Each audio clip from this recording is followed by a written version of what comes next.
Good evening, Stunthangar fans. It's me, Rusty, again. Sorry we're a few minutes late tonight, but I see a couple of you are pawing at the gates ready to get in, so come on in and let's have a show. We'll talk about aeromodeling till about midnight or so, probably later than that, being Friday night. And the links are in the usual places in the At the Bench thread. If you're logged into Stunthangar.com control line forums, you can view that thread where tonight's post has today's date in it, and you can click the first link in that topic and come in with your mic and camera. And as usual, you can opt to use the YouTube stream on the Stunt Hangar YouTube channel and use the chat box to type to us. If you want to carry on conversations among yourselves on the chat box, that's fine. Or if you want to send us comments and questions and whatever else you bring to the party, then type it there and we'll include you into our conversation. And so other than that, keep it family friendly, and we've been doing a pretty good job at that lately. I have had no problems and notifications from YouTube or Sparky, so that's where we want to be. And so that about wraps it up. See, we've got John, who's obviously polishing off supper, and we got Trey in his shop again, and Tom Rammel just popped in. So looks like we got the makings of a show. I think we got about 3 or 4 YouTubers out there waiting to come in. So good evening, folks. Welcome to the show. Good evening. Sorry we're late, but looks like John needed a few minutes to finish supper anyway. That was the problem with me. I needed a few minutes to finish supper too. I see, Tom, your name is Fellow Jitster tonight. We'll call him Jitster. I think when you reset your, when you delete your browsing history and stuff like that, it also deletes all this stuff. Yeah. And next time some people keep it set to delete on exit too. If your browser deletes on exit, then it's probably squashing your name. So yeah, and here's Gary Sinclair. Good evening, Gary. Hi, Gary. Hello. So hope everybody had a good week, and it's Friday again, so we got the whole weekend ahead of us to sleep late or piddle around in the shop, whatever we want to do. Yeah. So what you guys got going on? And Peter, hey Peter. I continue building on this vector plane, which actually I call it vector-ish because it's going to be slightly changed. But That wouldn't be yours if you didn't kit bash it a little bit. Nah. I always do. And I went out flying. When was that? Yesterday. I think it was yesterday. And I made some videos of it. Just practicing, trying to see what I'm doing good and what I'm not doing good. So overall it's fine, but I know some things that I'm having a little bit of a tough time with in a flight. In particular, was that the horizontal aids, the overhead aid, four-leaf clover. I need to work on it. So in general, round maneuvers. Because when I do the loops on the horizontal aid, the first loop is nice, but the transition is so slow on the second one. I kind of go high and try to come all the way over, and it looks funny, So I need to get them a little bit more precise. The loops the same size, yeah. Yeah. It's not a whole lot, but it's noticeable, at least to me. And yeah. If you got your speed right, sometimes if I'm not flying at the right speed, I'll have different size loops on that horizontal aid. And getting my speed up or down to where I want it, it'll straighten it out. What do you like to fly at? What speed do you like to fly? Right at 5? 5.5. Yeah, 5. 5.5.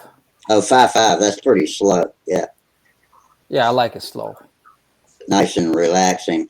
Yeah, I've always been a fast flyer, and I probably need to learn to fly slower when I get back to it, because I think I tend to rush things when I'm when I'm flying fast, and although it keeps the lines nice and comfortably tight, I tend to lose the shapes a little bit with the excess speed. I get it. Yeah. Well, yeah. But some planes can do it. Other planes cannot do it. So that's it. Yeah. It all depends. It all depends what you are actually flying. So Yes. I think I a see you Vector or posted something like your, that, 5.2, it's about 5.1, 5.2, it's about as low as you can yeah. go. Bigger ships, you can fly 5.5s, 5.4s easy. I see you Other just people posted just, a link in the chat box. Is that from yesterday's flights? what? It says Trey, and it has a link, has a couple of links in Yeah, it's the just for, yeah, chat if you box. want, if you guys want to watch it, whatever, Okay. Yeah, I'll copy those down. So that's that. So a couple of things I want to do to this Vector, because I built the tail, probably it's a little bit lighter than what it should be. I think I'm going to put the horizontal, I'm going to push it back another half an inch or 2/3 of an inch back.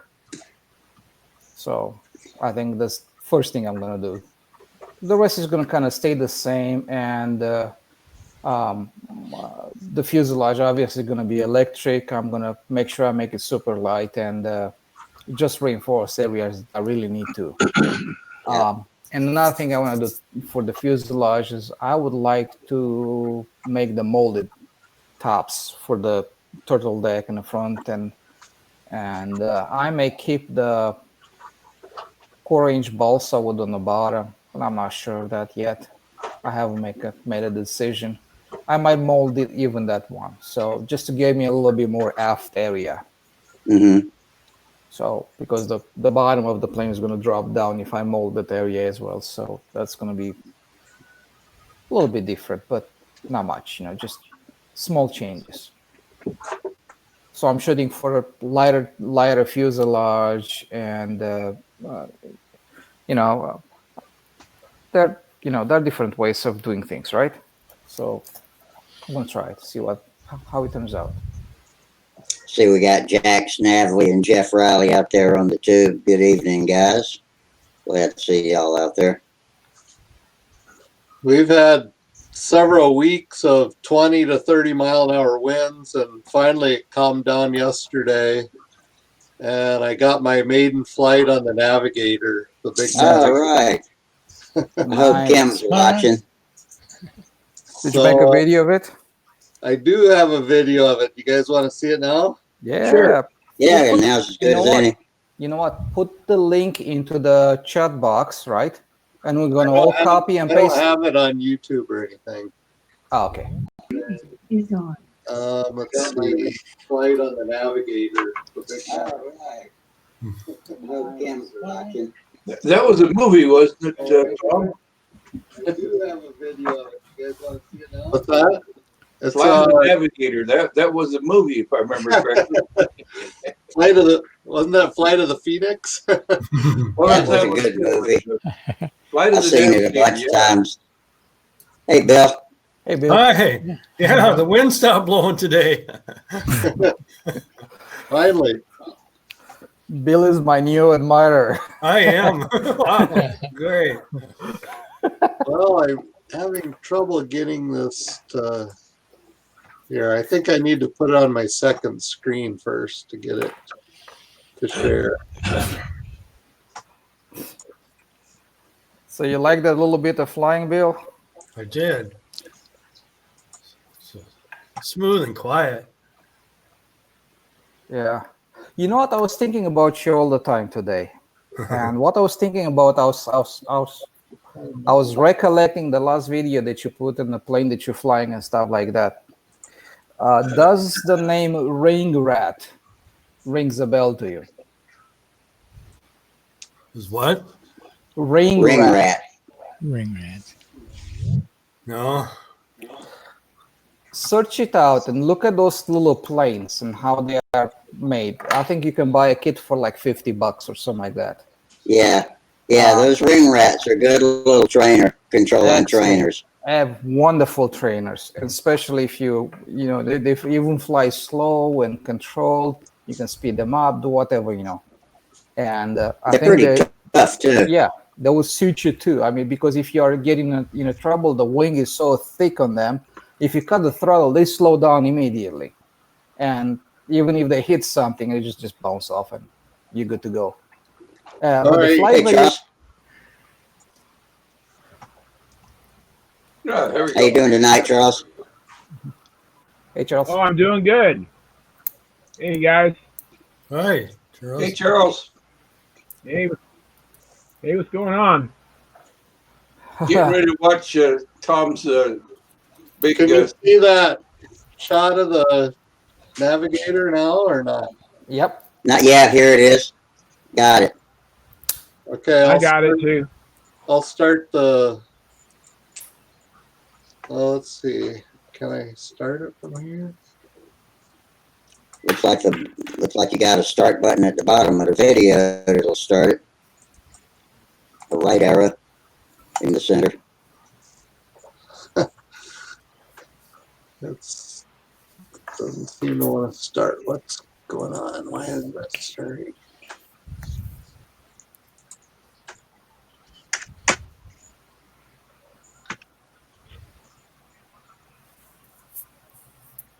I don't see your mouse arrow anywhere, but looks like you can start it with the button in the bottom right center of the picture underneath it.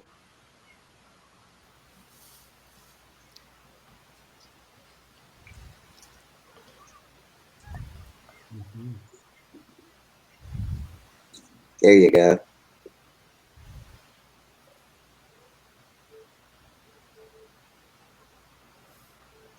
Oh, yeah, she's sitting on the water, of course.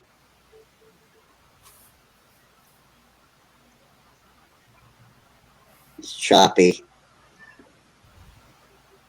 but it's moving.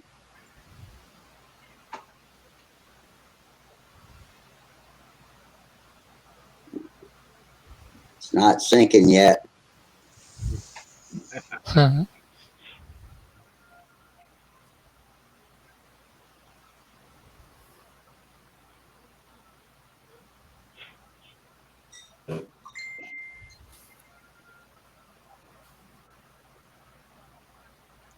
We might have to wait until you can get it on the tube and watch it there.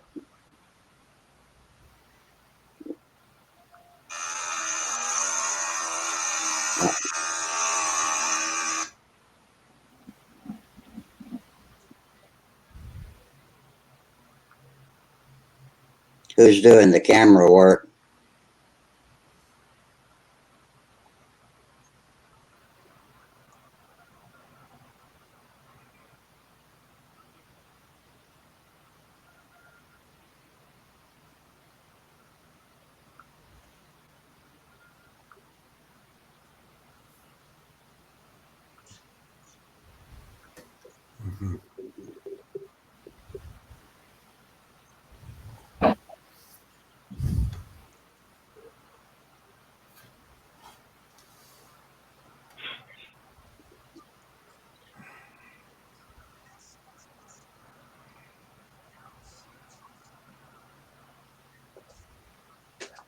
There's your inside loops. I was thinking the same thing.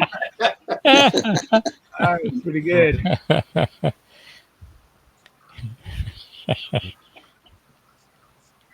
Well, you know it could turn right. Oh, there it goes, turns left. Turn left. Now do it right now, and you got a horizontal 8.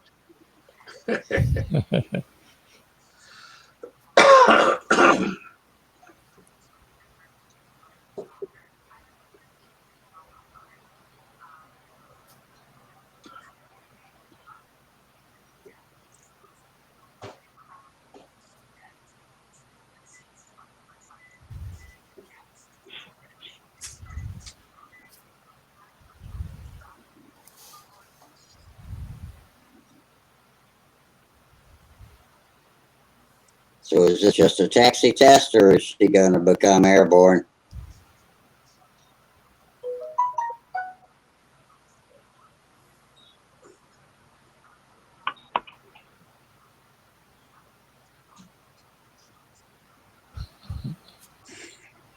That's pretty impressive.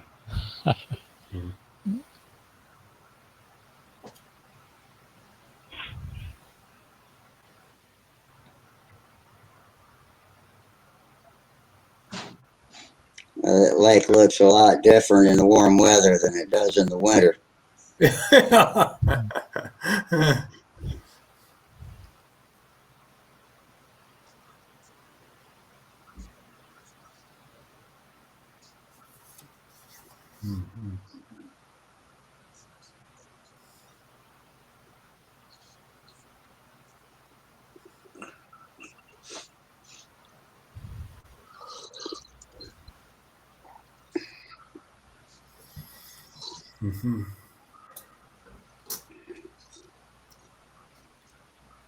Ah, there she goes.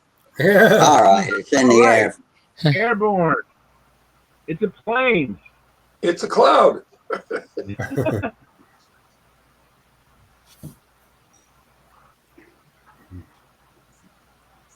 What have you got, a camera mounted on your hat or something?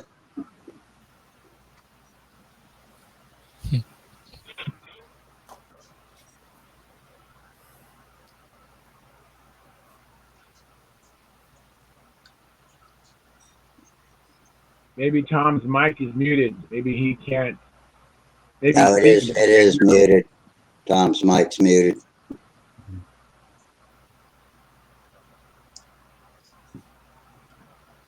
Well, that fog came up, didn't it?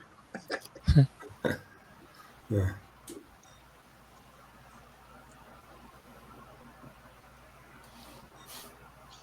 There it is. There it is.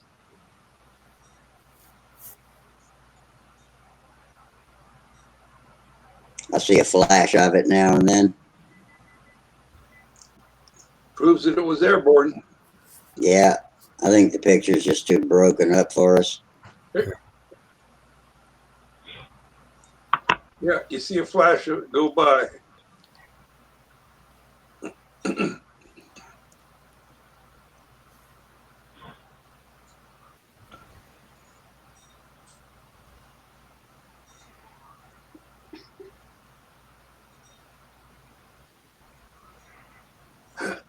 Hey, it's down.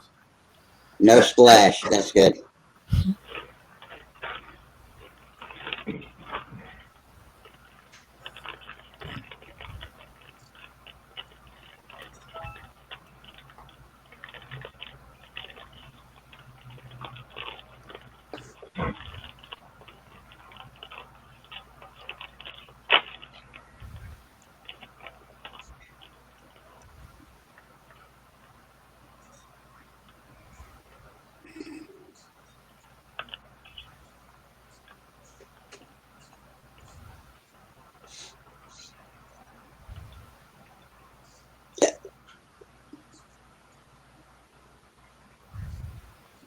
That's pretty impressive, Tom.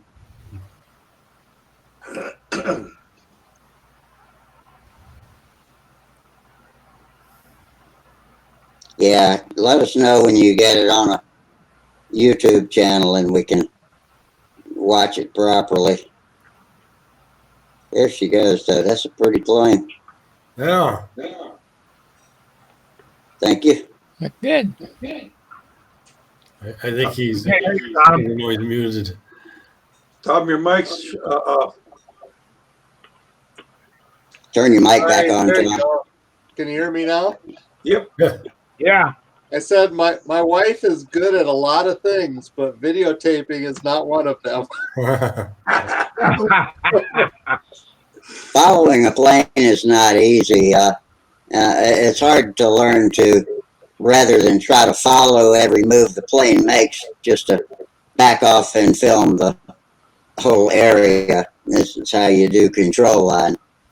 I've had people try to film me watching control line, and it's impossible. They try to follow it around, and it's impossible to do. Yeah. The landing was perfect, and she missed it. Totally missed it. Well, I'll take your word. I'll believe at your word, Tom. You'll have to do They're like only Kim good does and landing. put. No, that. You'll have to do like Kim and get some one of those keychain cameras and put it on there. let it video from the wing during the flight. Sure, yeah. Anyway, it flew really nice once I finally got off the water. At the beginning, it caught some weeds on the rudder, and so there was just a lot of drag, and so I'm driving it around with all that drag for a long time before I finally brought Oh, it is in. that what was going on? Yeah, because it was kicking up like awake for a while. Yeah. The other thing I think that may be wrong with it is I think the angle of the engine, the up thrust is too much. It's according to the plan, but Don McGovern, he designed a lot of free flight airplanes, and I think it's more designed as a free flight, which would be hand launched and then just climb really steep and then glide. But for remote control, I think it needs a little bit less up thrust on the motor. Yeah. So I'll probably do a few tweaks on it before I fly it again and see if it takes off anyway better. It flew great once it was in the air. I had quite a bit had to trim it, change the trim quite a bit. In fact, I ended up with max trim on my transmitter, max down trim. But yeah, you could see that as you took off. She was taking off, going up like a homesick angel. You had to trim that thing in real quick, or might stall. Right. Yep. Anyway, it got its maiden flight finally. Outstanding. All right, we saw it from the drawing board to the sky, so that's good. Start to finish. Thanks. All right. I had quite the time trying to get the video transferred to electronic media. It was filmed on a Sony camcorder, a mini digital camcorder that had magnetic tape still, so it's a pretty old one. And normally I transfer to the computer through FireWire, but my new computer doesn't have a FireWire port. So I had to try and find a computer that had FireWire so I could just get it transferred. I finally, the computer before this new one had a FireWire port built in, but the hard drive crashed, so I had to kind of rebuild that computer before I could download the video and then stick it on a USB stick and transfer it to my new computer. So it was like a whole comedy of errors trying to get the video. Wow. I've had days like that, Tom. I didn't know that could happen to someone else.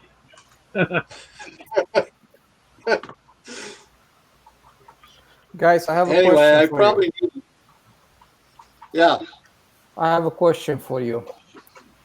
When you have a control horn like this and you have those brass bushings on it, how do you bend the wire without crushing the brass bushings and, get a nice bend in the right direction?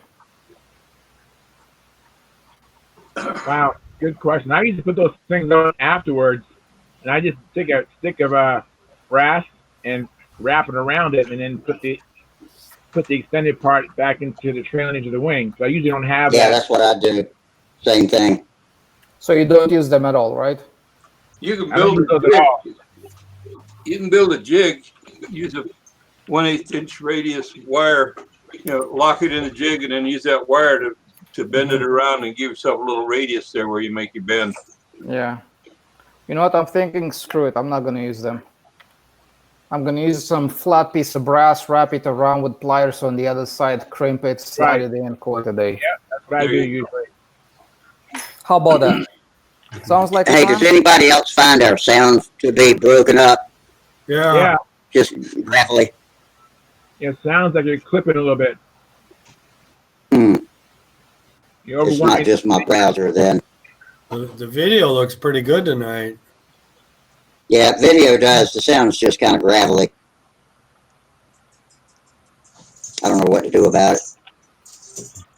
I'm going to refresh my browser and see if it helps, but I doubt if it will. Stand by while I refresh. Is it everybody's sound or is it just Rusty? I think Sounds it's like- everywhere. I think it's just Rusty. Rusty, yeah. Yeah. Oh, yeah. Started out good though. So, Bill, I think a plane like that, like the one I was just saying, would probably help you a lot. Yeah. I ordered from product today, and I ordered the half-A flight streak along with the other stuff. Yeah, with half A, it's just a flat sheet of balsa, and you know, has no airfoil, has no. Well, the flight streak has an airfoil. Yeah, but not a half A flight streak. I don't think it does. Yeah. I might be wrong. I was refreshing. I came back in. You were talking about you just bought a half A flight streak. What were you saying about it? I don't think the flight streak half A has an airfoiled wing. I think it's just a flat sheet of balsa that looks like a flight streak, and that's all they did to it. My flight streak's got a full airfoil on it. On the half A baby flight streak is what it's called. Now there is a half A flight streak trainer that's got a slab wing. Yeah. But my baby flight streak has a full wing on it. 27 inches, I think. Yeah. And it's a full airfoil. Damn, this thing is hard. Which is good. Is that 330 seconds wire? Yes. It's on a vector, it's not on a full-size board, so it's fine. Famous last words. Will be That's pretty perfect. tough to bend. Bill, did you get any flying in on these nice days in Minnesota? I went flying 3 times today. First, it was my helicopter. Then I flew control line. No, I guess it was 4 times. And then I went slope soaring in the middle of the afternoon. The wind had gone north for a little while. And then in the evening, I flew control line and free flight. Nice. Wow. Pretty good. Yes. Gotta take advantage of this good weather. Yeah. Yeah. Did you see my video from yesterday, Tom? What were you flying yesterday? I don't. I flew my float plane. No, I missed that one. I didn't get to see that one. Well, there was different things in it. First, there was the turkey vultures were circling over the river. But anyhow, I'm flying my float plane. It was a little bit windy, but I wanted to try it with some ripple on the water, and it didn't seem to make much difference. But there was this guy that came down there, and I'm not sure if he was on drugs or drunk or just weird, but he was like, "Wow, that's so cool! That's so cool! I gotta get me one. How much does it cost? How long does the batteries last? Where can you get one?" And he just kept going on and on. Oh, that's good that someone's interested anyway. Yeah. Yeah, that's pretty much the first question you get when somebody watches you fly. How much does that cost? Where can I buy one? Yeah. Then you Peter, tell what you got there? you got to build it. Peter, what you got there in the box? Yeah. That one. Peter. Peter? Peter? Going once. Going Okay, twice. I have my mic muted. Throw that kit. Oh, he's got his Spirit of Saginaw. Yep. And throw that kit just All right. Show us the picture. today. That's pretty. How do the plans look to you, Peter? I haven't opened the plans yet. I don't. Oh, I don't have room to spread anything out in here right at the moment. I gotta clean up tomorrow and put a table in here.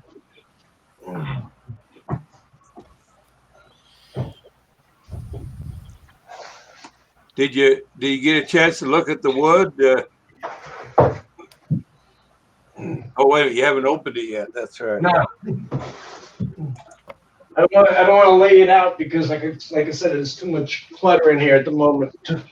I got to clear some of the stuff out in the middle where I can put out a table and I can properly open it up either that, or I just don't want it to end up getting damaged before I even start.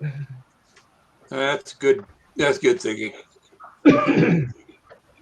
I'm interested in how the kit looks to you and how it's done.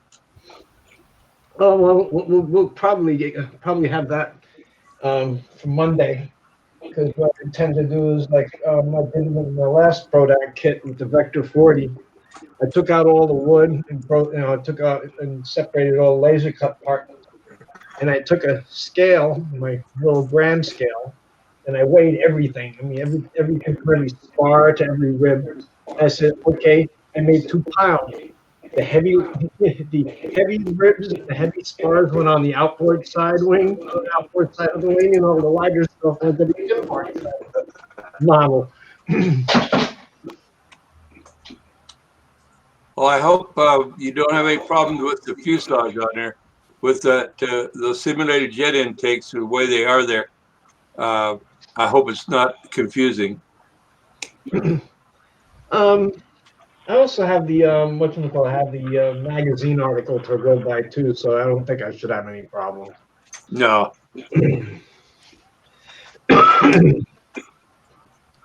Well, I thought the only thing that annoyed me about it is that it's set up to use the Brodac jig, and I don't have a Brodac jig, so I'm gonna have to figure out how to keep it flat because it doesn't have the tabs on the bottom of the ribs where you can just lay them straight on the flat table.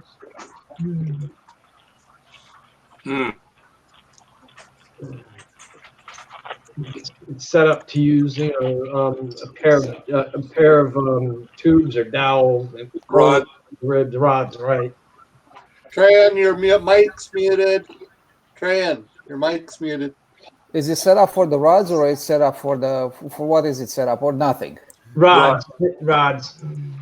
Oh, then use rods then. Yeah, if you happen to have some.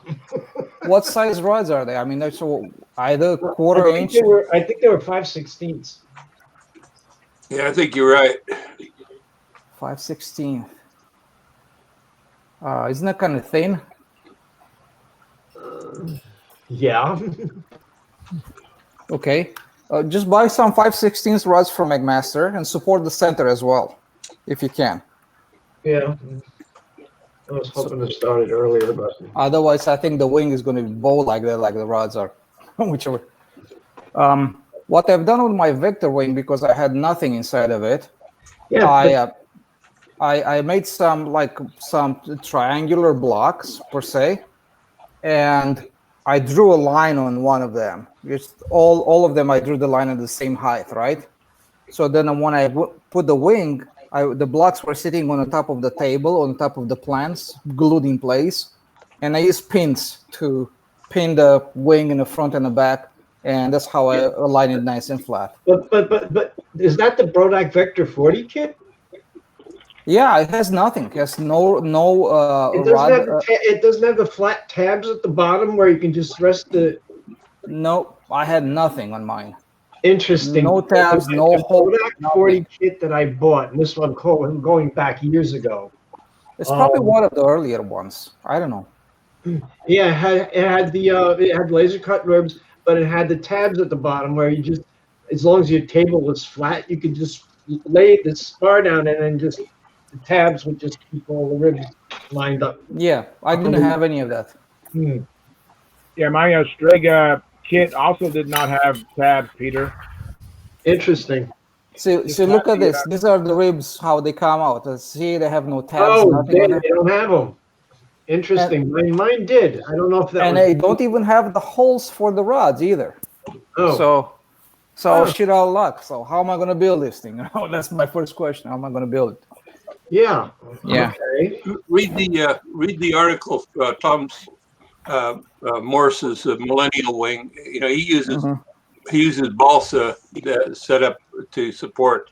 That's what I did. I made a bunch of these guys, and I drew a line over there, and they were sitting just like this they were sitting like this on top of the table, and I used this line reference to align my leading edge and the trailing edge. But it's a pain in the ass, you know. It's really a very awkward, very shitty way to do it. I don't know why they did this. Like I said, the one that I bought, and I must have bought that back in 2000 and geez, long time ago. 2000 and long time ago. Get it? Let me hold on. I'm trying to nail the date down because it was a while back. In a wild, wild west. Wild, wild west. Wild, wild back.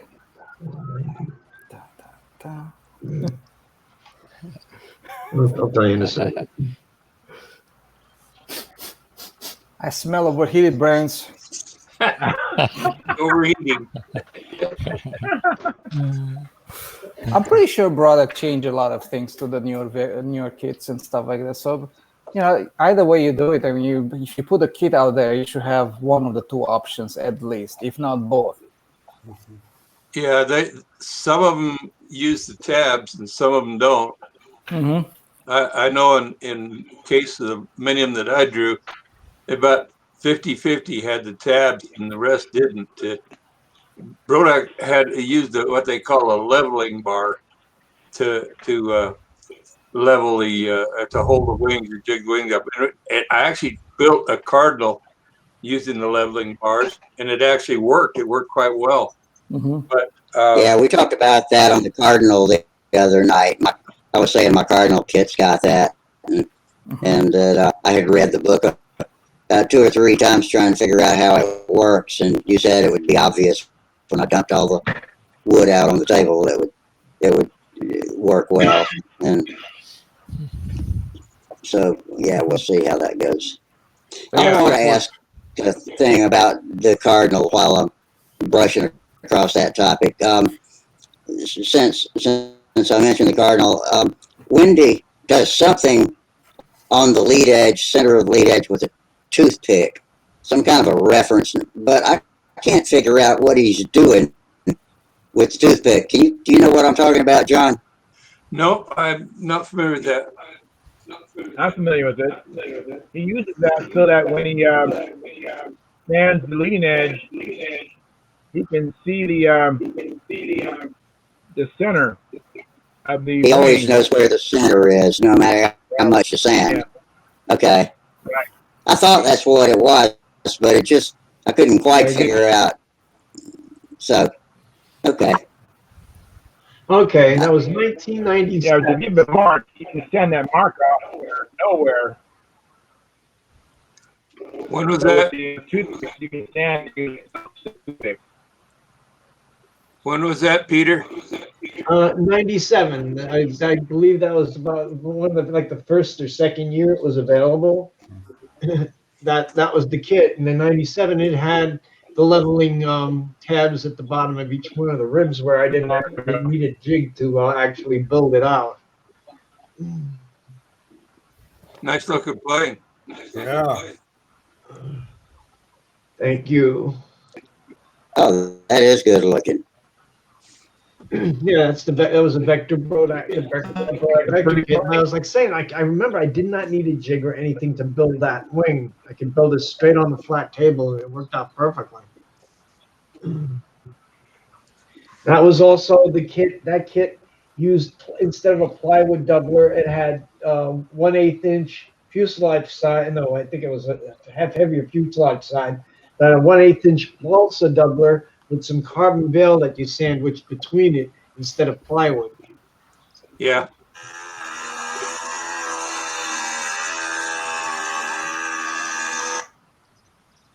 Bill, you running a motor there?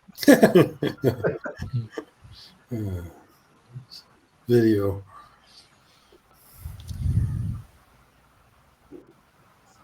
So did you get out to your shop, Rusty?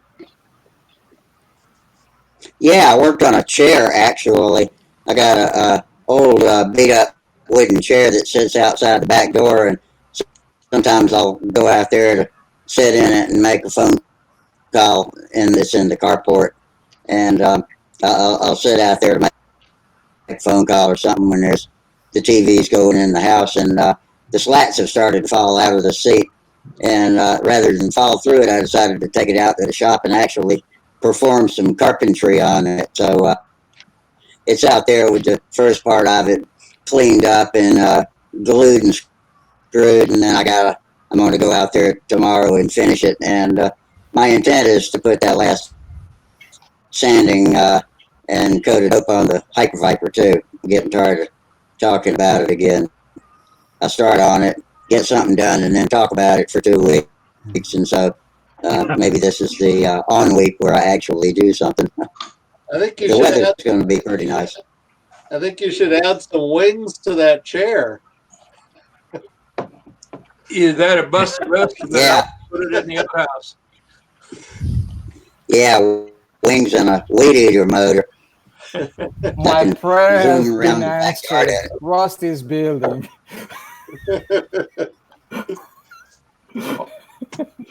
I went to Harbor Freight this week, and I realized that somewhere packed in all my stuff is some drill bits, and I remember thinking about it, and a lot of them were missing or broken. And so I went to Harbor Freight and got looking around, and they had these neat little setups here. There we go. And there's 29. There's 29 drill bits in there, from less than 1/16 of an inch all the way up to 1/2 inch. It was like on sale for $16 for this thing, which was I thought was Not bad. pretty good buy. And hopefully, let me get this up so you can see how it looks opened up. Yeah, the whole thing, the whole thing with Harbor Freight stuff is like, how many holes can you drill in a There we go. Nice. Anyway, that is the standard bit that I normally use, but I also they had one that had brad point bits, and so I picked that up. It was a little bit more, I think a couple dollars more. But y'all familiar with brad points? Yeah.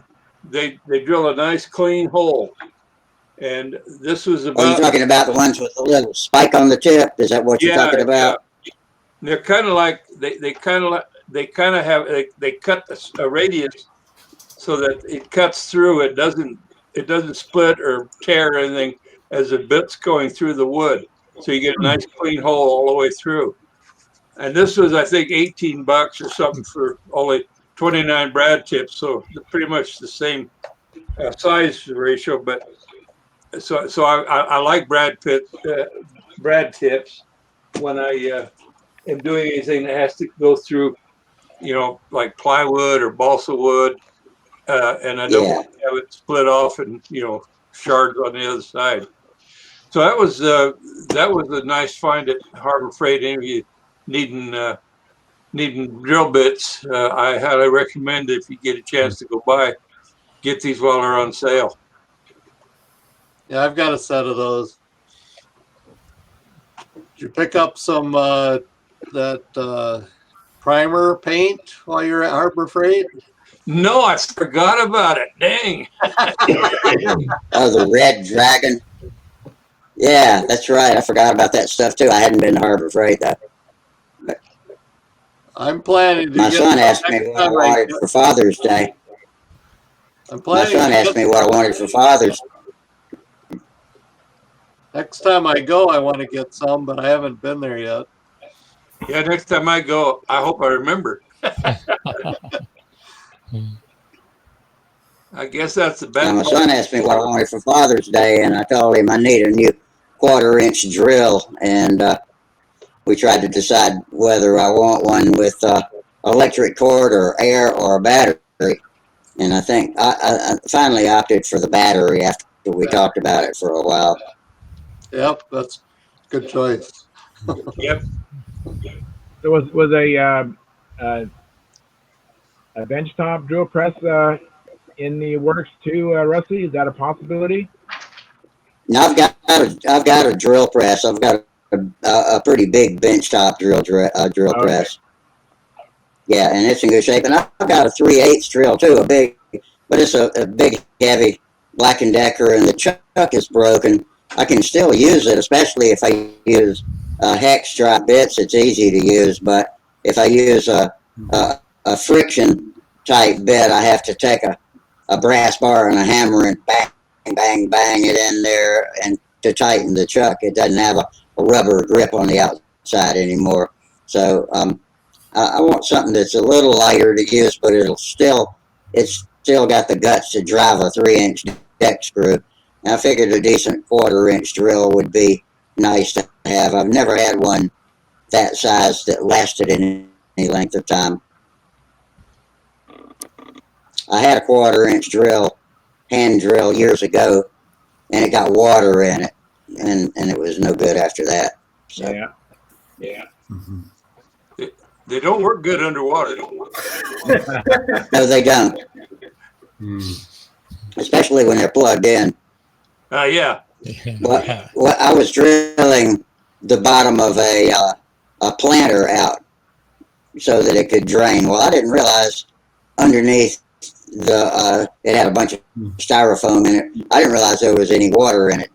Holly was holding it up for me, and I came up underneath it and just drilled a 1-inch hole in the bottom, and water poured out into my drill, and it started smoking and sparking. And I just let go of it, and that was the last time I ever drilled a hole with that one.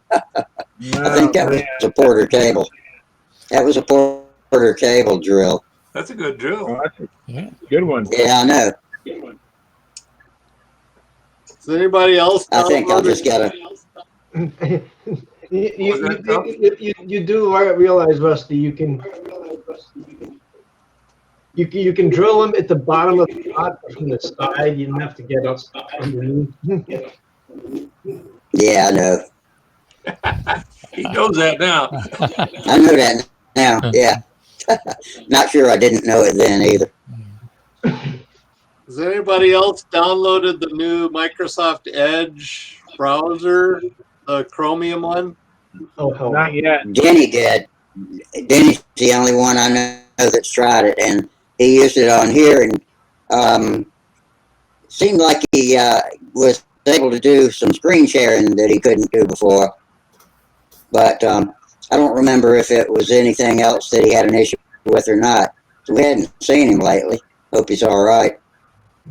I downloaded it a few days ago, and that's what I'm using now. It seems to be working pretty well. Oh, really? I've got it on my new computer, but I've been using Chrome because that's what worked here. Yeah, well, it did. I had to quit Chrome and go to Firefox though because of my sound, and of course tonight the sound is terrible for me. It's all choppy and broken up, but at least I can understand what everybody's saying. But Chrome got so bad that it was just ruining everything. Y'all told me I sounded like a broken banjo, and so You did. yeah. But the sound's not good tonight, but it's usable. Hey, Steve. Hey, Steve. Hey guys. Hey, Steve. Hey, did Bob Hunt get on tonight by chance? No. No. There's somebody up there that all we have is the coat hanger showing. Okay. Yeah. Bob did try to get on. He was flying. He was going to fly his new airplane today. So. Oh, that bug. Pardon me. The one it's based on Netzbaum's Doodlebug. No, the one based off of the Usama or whatever, but it's his wing, or I don't know, double tapered wing. Okay. It's a newer cross. It's going to be a crossfire. It said that Will tomorrow was over, and they were just finishing up putting in all the motor and all that kind of stuff. That they put in another airplane, an older one, and tested yesterday, and then they put it in the new plane today. That was about 1 o'clock this afternoon. I talked to him, and he said he tried to get on. And I said, "Well, let us all know how it flew." And it's got the new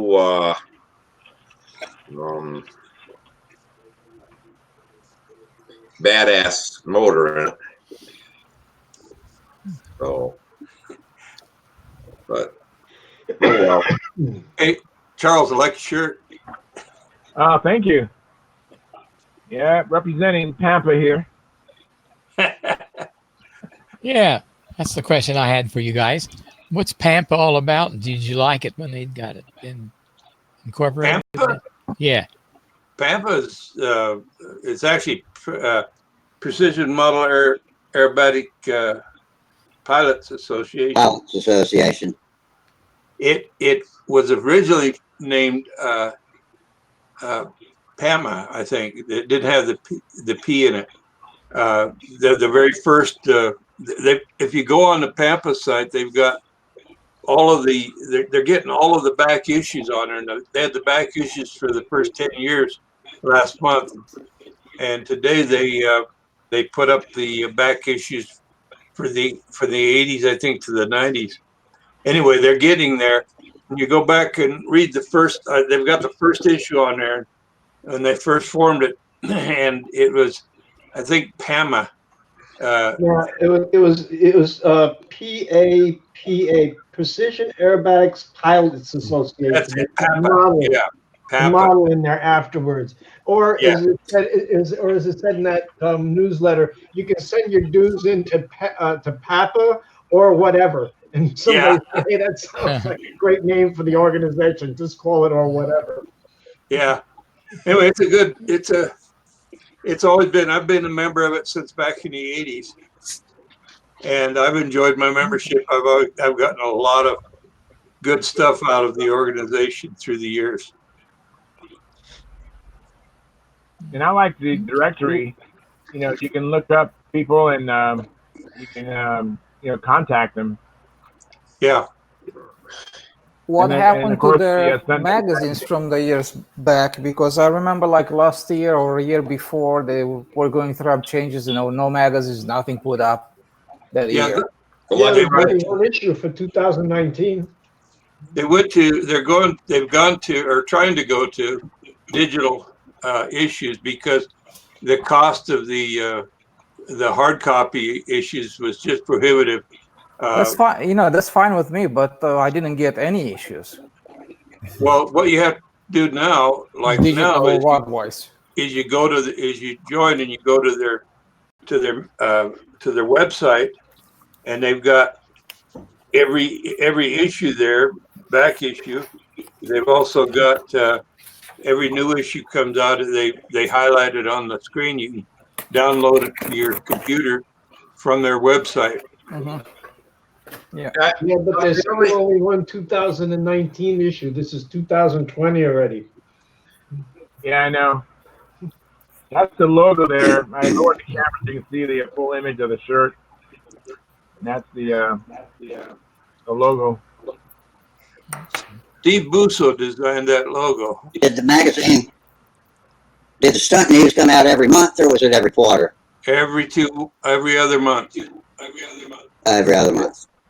Yeah, and then I know it's just slowing down further and further. I mean, Samantha was writing for it there for a while, but she, it's like she was supposed to write about, kid stuff and interview other kids. There was no other kids. I mean, yeah. Well, the thing we have to consider is that it's an all volunteer organization, and that nobody's getting paid or making any money. That it's all a labor of love, and sometimes people get either burned out, they don't, or they get behind and they can't. They're having a rough time catching up. They've got to take care of their regular life. So going to the digital issues made it easier for them to keep the magazine coming. They also need people to write articles. They need people to make reports, things like that. And that has typically not been that forthcoming. I can remember way back when the editors were always begging for materials for articles and that. The Pampa Stunt News is only what we make it, what we put into it. If we don't put anything, I mean, I've got the grid here, and I see most of you guys probably would have something to offer in the way of an article that would be interesting to the other members. I'm as guilty as anyone else. I have written a couple articles, but it's been a long time. I should consider writing some more. I did write something last year. I don't even know if it was published or not. I have no clue. It probably was, Trian. But I let my membership lapse there for about 6 months. So I haven't gone in and looked over the past issues to see what's. I just haven't had the time with everything going on in my life. By the way, I went up and they removed that cancer off the back of my calf, and the doctor said it was. I made the right choice. I forced it. With the COVID-19 thing, they called and canceled on me, and I said, "You're not canceling. This is serious, and I need to be looked at, and I need to be looked at now. It's growing really fast. My wife died from invasive squamous cell, and that's exactly what this looks like. And I'm not, and they agreed. So then the doctor, she removed it. Said it's a good thing it came in, and you did the right thing. So yeah, I'm healing from that. It's not a big thing. It's just the little 3/4 inch diameter hole I cut in the back of my calf and removed it, popped it right out. Wow, that's good. Oh, good. Well, it's good that you're okay. Thank you. I appreciate that. I'm really glad you're okay. Good. The alternative, I didn't like the alternative too much. No. I got a couple things yet I want to do. Where I had all them taken off my back, the one finally quit itching. Oh, It's like I was always like a bear up against the damn corner of a door, or side of a door, scratching that thing on my back because my arms won't bend enough to get it or anything else. But yeah, it finally stopped. I had my mom look at it the other day, and she goes, "Oh yeah, it looks pretty good. It looks, you can still see the scar." She goes, "But it looks pretty good." And I said, "Yeah, I figured it was because it finally quit itching." Yeah, Very that's good. a good sign. But yeah, they go in pretty deep on some of them when they take them, and Yes, they do. They go right through the epidermis and sometimes down into the muscle. yeah. They want to make sure that they get everything out of there. Yeah. Oh yeah, and I'm happy that they do that. I want to make sure they get everything too. Yeah, they usually take more than they have to just to make sure. Well, and then when they biopsy it or they take it in and check it, they like to check the edges, make sure that they've got it all. That there's that the cancer hasn't gone through and starting to spread. Yeah, that's what they said with mine, that they had it all, and they were so many millimeters past or something on the side, and the depth was right. But it was right on my spine to where they could only go in so deep before they got the bone or whatever, however they did it. And I mean, but like you said, I had other things to do, so it was like, well, I guess I'll put up with that itching. And yeah. Well, thank heavens, if this had been 100 years ago, you and I'd be dead already from those things. Yeah. But yeah, my best friend's wife, she works at she's a nurse at a cancer for women's cancer, but usually it's mostly breast cancer and stuff. But she just went back to work Monday, and I'm like, what about all the patients and stuff? She said they had a doctor and a nurse, and I guess you were already diagnosed or whatever, you could get in and get seen, but they weren't screening new people. And I'm like, that's just crazy. Yeah. Well, that's kind of what they tried to do with me. I called them, I had an appointment. They canceled it for the COVID thing. And then when they reopened here, I made another appointment. And then when they said they saw a little uptick and they got worried, so they were going to cancel that appointment. I said, "Oh no, you're not. You're going to see me." And I explained it, and they said, "Yeah, we'll make it an emergency," and which they did. And everything, but it was interesting. You walk into the VA hospital there, and there's hardly anybody in the halls, hardly anybody being seen. And yet all the doctors and the nurses and all that were there. Hey guys, I'm going to. You lost your mic, Rusty. He's going to Disneyland. No, we're probably getting into the fringe areas of where we should be talking.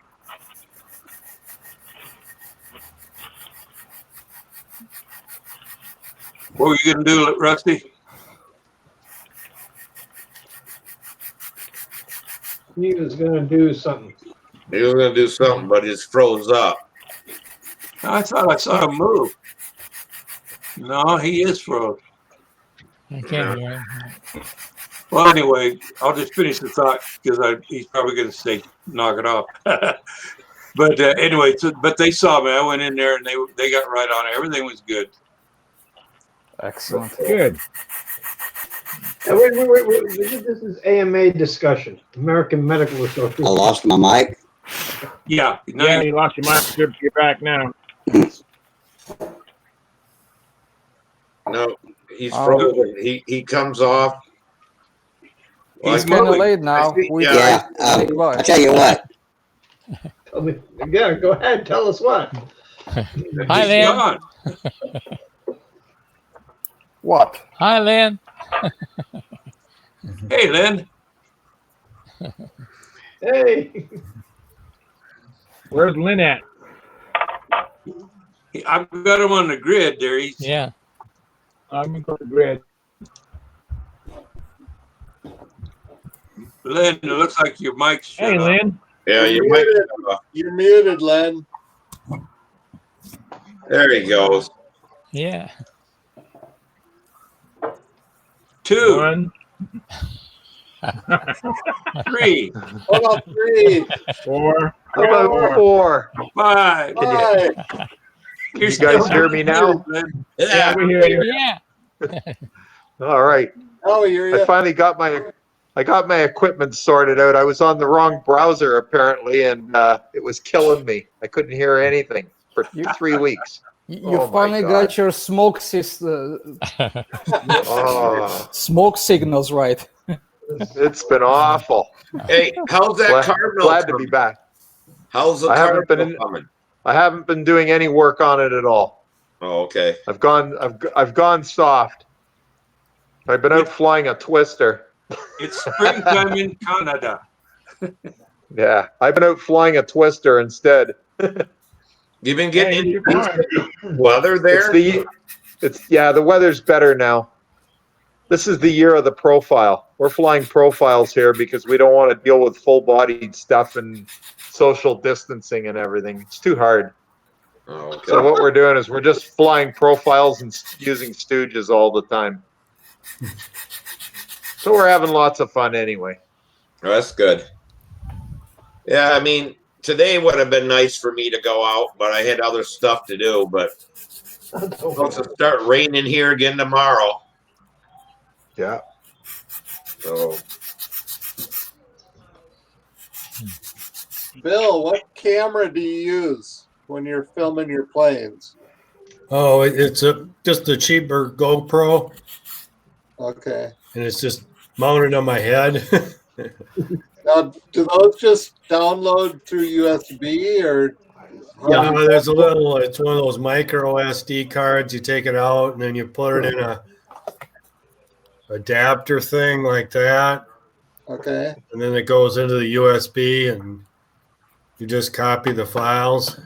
You Okay. don't have one. It's not one of these. Yeah, but mine's a cheaper one. Ah, okay. But Because yeah, this has a cable. You can either it has Wi-Fi capability. Either you can download it directly to your an app via Wi-Fi, or you can connect the cable, or you can pull out the SD card. yeah, So you mount that on a helmet and away you go, huh?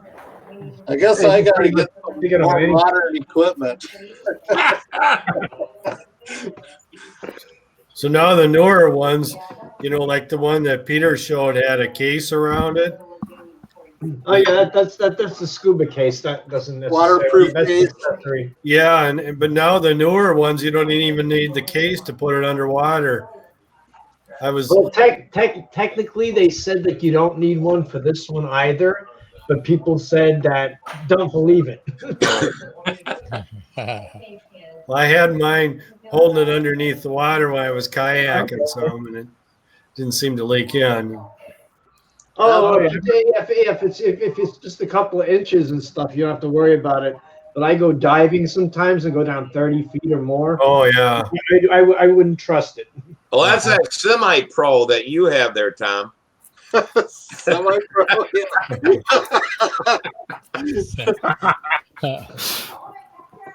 It's let's see if I can figure out how to work it even. There. All right.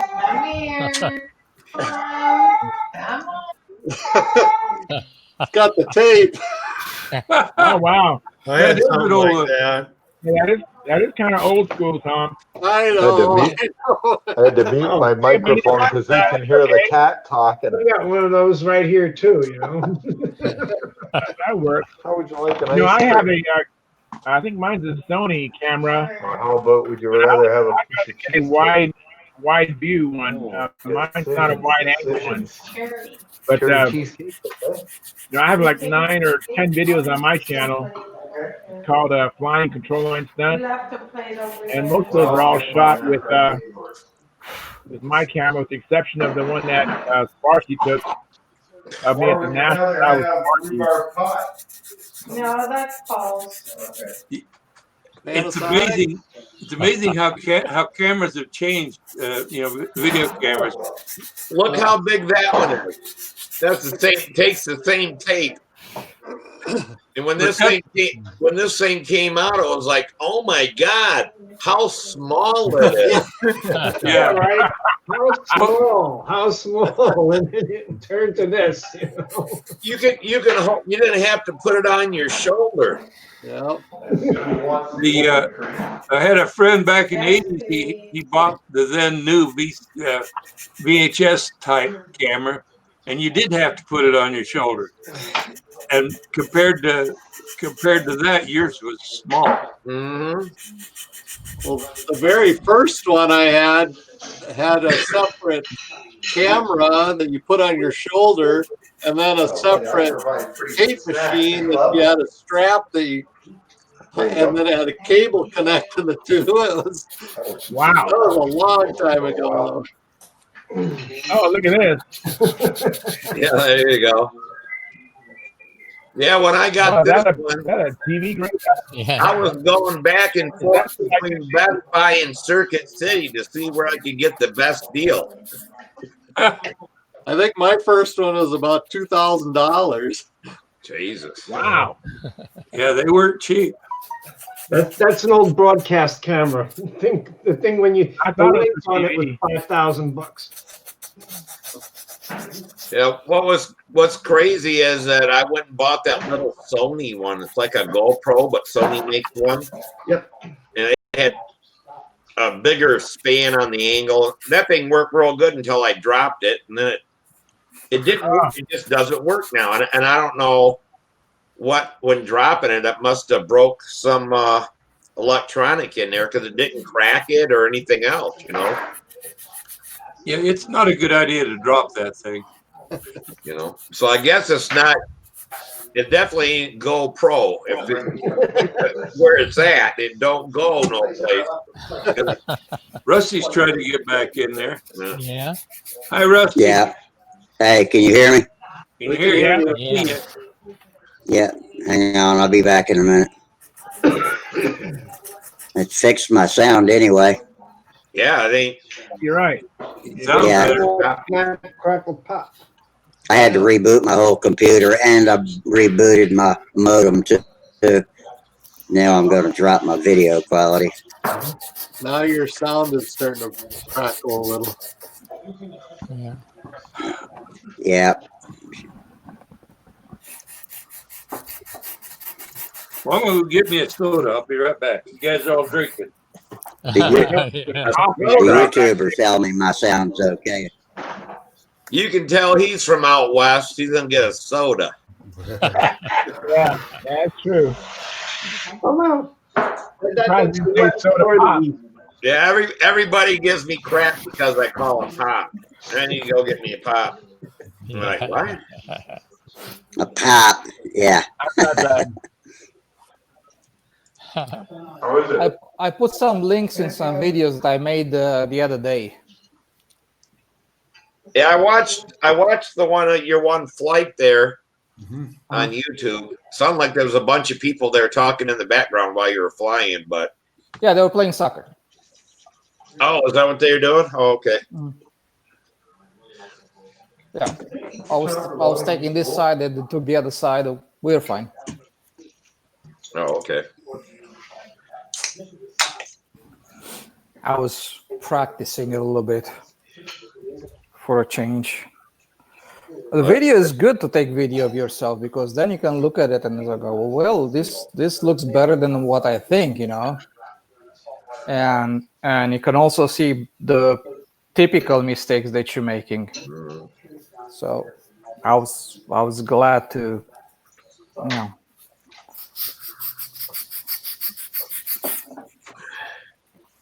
Anyways.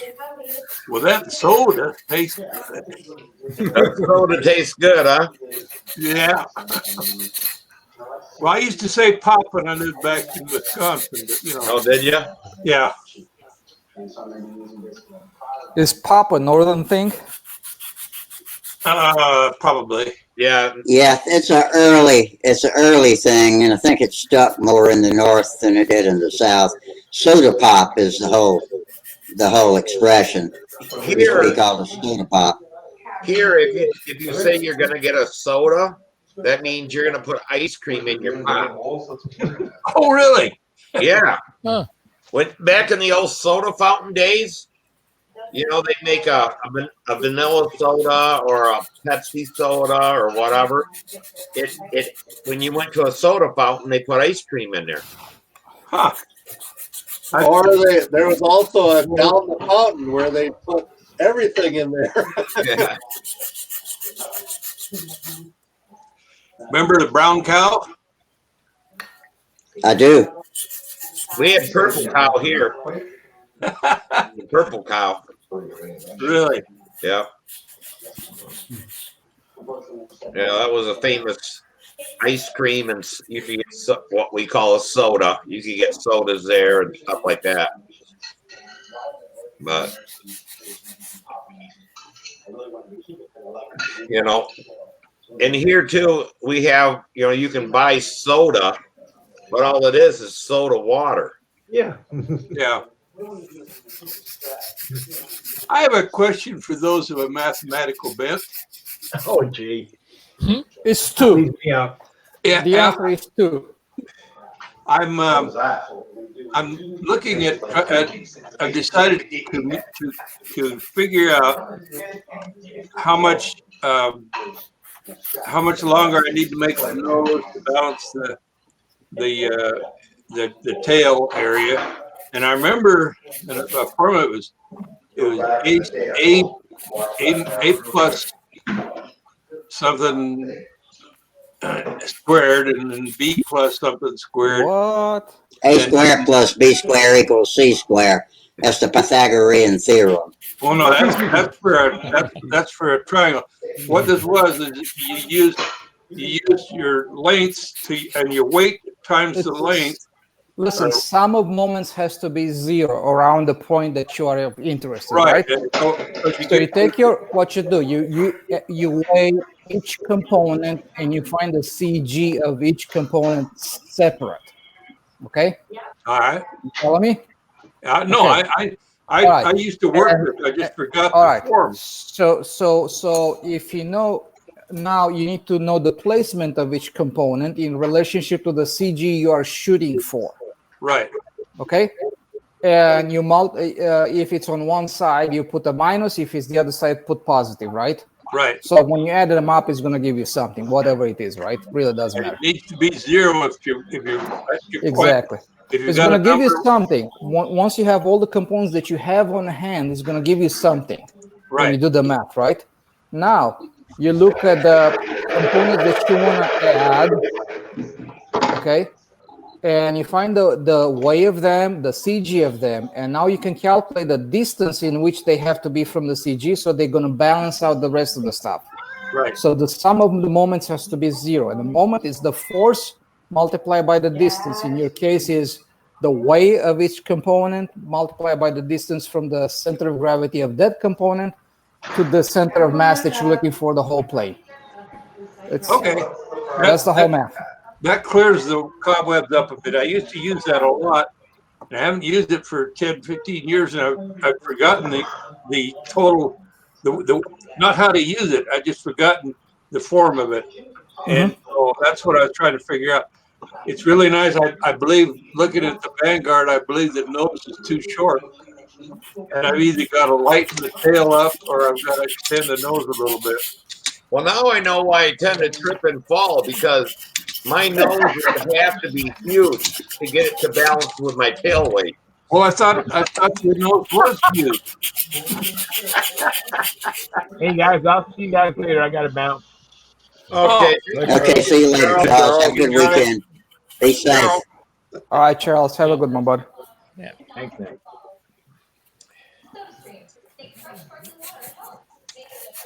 So let me get this straight again. So it's the force times the distance. Yeah, but there's no squared. There's no squared in there, is there? Just no, doesn't exist. Force times the distance, and you do each one of them times the distance to your balance point, and that on one side it'll be positive numbers, on the opposite side it'll be negative numbers, and you want to come up with a sum total of 0. Yep. Yeah, okay. Because the moment is in opposite direction. So if I put force on this side, right, it will still spin it in this direction. So the moment is, like you're looking at it right now, probably it's going to look like counterclockwise, right? Right. But if you have force on this other side, it's going to be clockwise. Right. So depending on which side of the CG that you're having, you have the CG of the component is going to be positive or negative, depending on, Yeah. Make sense? Yeah, no, it makes sense. Like I say, I just forgotten the form. Not a problem. And it was, I've been thinking about it for a couple of days, trying to remember it. And this seemed like a good place to ask about it. Otherwise, I could have done an internet search on it. It's awful handy because, for instance, you change something on your airplane, you got to balance, and you go to a lighter engine. And you had a lighter engine. And now you. Why do I cringe when I hear that? Well, it's not a motor. It's electric. It's not what I'm thinking. Oh. Anyway, everybody goes to a lighter engine, motor, whatever you want to call it, thinking they're going to save weight, which is big bullshit. Yeah. My motor, it's at least close to 1 ounce heavier than anything else that's used out there, right? And because I have this 1 ounce heavier, guess what? I'm using 1300 milliamps on the whole flight on this big bird. and I have no stress, no heat anywhere in the system. I could probably use an 1800 milliamp 6S battery in it right now, without worrying a bit. You know, we would have plenty of headroom. But I think a bigger motor will save you more weight than a smaller motor overall. Well, the thing is if you change to a heavier or a lighter motor or engine, whatever, you've got to now adjust your CG. Exactly. And Sure. so you can use this little math formulation to figure out either how much more weight you got to put in. Let's say you're tail heavy, you got to put you either got to put more weight in the nose, or you got to extend the nose to get it to balance. You can find out with the formula how much you would have to extend it, or how much weight you would have to put in there to get it to balance. It's very handy. Yes. Yeah. Yeah, I agree with you. Yeah, I've never calculated engine weight as part of the equation, other than where the hell the model is going to balance. The engine is what's producing the power, so it's basically dealing with itself. It's not going to affect performance one way or another, whether it's heavier or lighter. As long as it puts out enough power, it kind of like nullifies itself out. But Peter, Has somebody got a TV going in the background? Me, Peter, sorry. You're looking at a different function of the whole thing than what I'm looking at. No, but the CG is definitely going to change. Yes, it is, and so it's nice to be able to figure out how much it's going to change, or how much longer or shorter that end of the balance has got to be to make it stay balanced where it's at. Because your motor or your engine is definitely at some point is going to shut down. Power means nothing now because you're in a pure gliding, flying mode, and your airplane's got to balance then too. Yep. There's something else though, because I built a Super Clown, and I wasn't stuck. This was like, well, the second airplane that Samantha and I did, and we flew it at the NASA one year. Her plane got wrecked because the push rod fell off. I mean, she flew it her first year in beginner, and I flew it in beginner when I flew. But what it was is that I put on a old NU 35 on it. It was so heavy, I had just added a whole bunch of weight to the tail because you couldn't shorten it up anymore.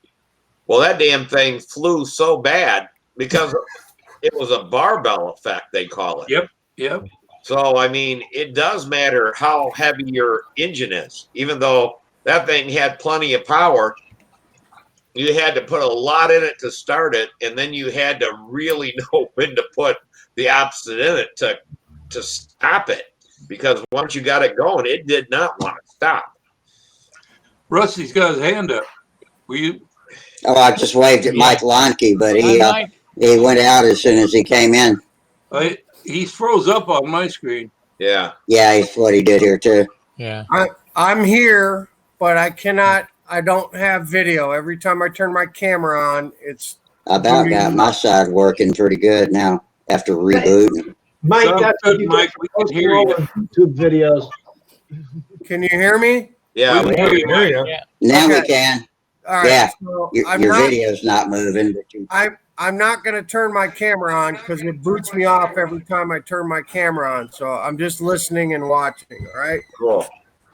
Yeah, Mike, we got good sound on you. Okay. I tell you, Dick is back home again. Yeah, I talked to him the other day when he was in the hospital. Oh, okay. Yeah, he went into a nursing home or whatever, and then he decided he didn't like it there, and he left.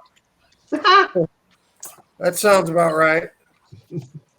Aircraft something or other. What do you got there, Tom? Oh, empty weight. This is the weight and balance sheet for full-size aircraft. And Everybody's got a full-size aircraft.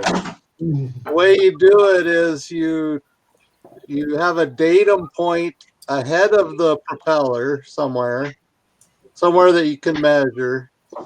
And then you measure back from there all of your weights. And that's how you calculate the final maximum and minimum the fore and aft CG location from that datum point. Same calculation, basically. Same thing. Yeah. If you go on the EAA website, you can find a lot of data on how to calculate the weight and balance of a full-size airplane. It's the same thing whether it's a model or full size. Just the weights are different. Yeah, a lot different. Take a 747 or a C5 versus a Piper Cub. Yeah. Well, it's good to be able to do that, like we said before, because it saves you. I remember I changed the engine on some particular airplane, and I found out that it needed to be, I think, 1.5 inches longer, which was easy for me to do on that particular airplane. So I made the nose 1.5 inches longer, and it balanced right where it was supposed to, and I didn't have to add any weight. Yep. I actually lost weight on that deal. Yep. Most of the RC models that I build, I try and just shift the batteries and servos and things fore or aft to get it to balance properly. Yeah. Right. Rather than adding weight. Is he on the trianning there? Well, I've been looking at. I've got the drawing up for the Vanguard. I've been looking at that, and I'm thinking, man, I got a long tail on that and a short nose. Even though I've got the battery and the motor, in the nose. I don't have it stuffed into the wing or anything, and yet I look at it and gut feeling is I need to be able to get that motor and that battery a little further forward to balance out is it empennage? Is that what the correct name for the tail is? So I was going to try to use that formulation to get, and I couldn't remember whether it was for the tail end is the empennage. Yeah. I'm trying to the figure whole out empennage. what the formula was, because I had it in my mind that it was something plus something squared plus something, and that was wrong. Yeah. But thanks, Tran, for straightening me out on that. You got it, bud. I'll straighten up at any time you want. Sometimes I really need it. We all do. Don't we all? Funny. Hey, try Is that the stab that you're still working on that vector, or? Yes. There was something on Facebook on one of the things. They showed, I can't think the name of it now, some airplane that they did a lot of the carbon stuff in the leading edge and trailing edge, but they put like that in the rudder. And I'm like, does a rudder have to be that stiff? I don't think so. Did you see that? I can't think of the name. It was some other. They built two of them, and they showed a building thread on that. Yeah. Well, it really doesn't. It really doesn't matter what you build, But even if you build something with wood, right? If you need extra strength in certain spots, you just add it where you need it. That's all there is to it. Yeah. And for our purposes, most of the time, you just need a little bit around the spar. You need something that gives you good torsional rigidity or in a flaps and elevator, okay? So they don't twist around when you fall during the flight loads. And, maybe some extra strength inside the fuselage in the nose where you put the battery in and out or something like that. So other than that, now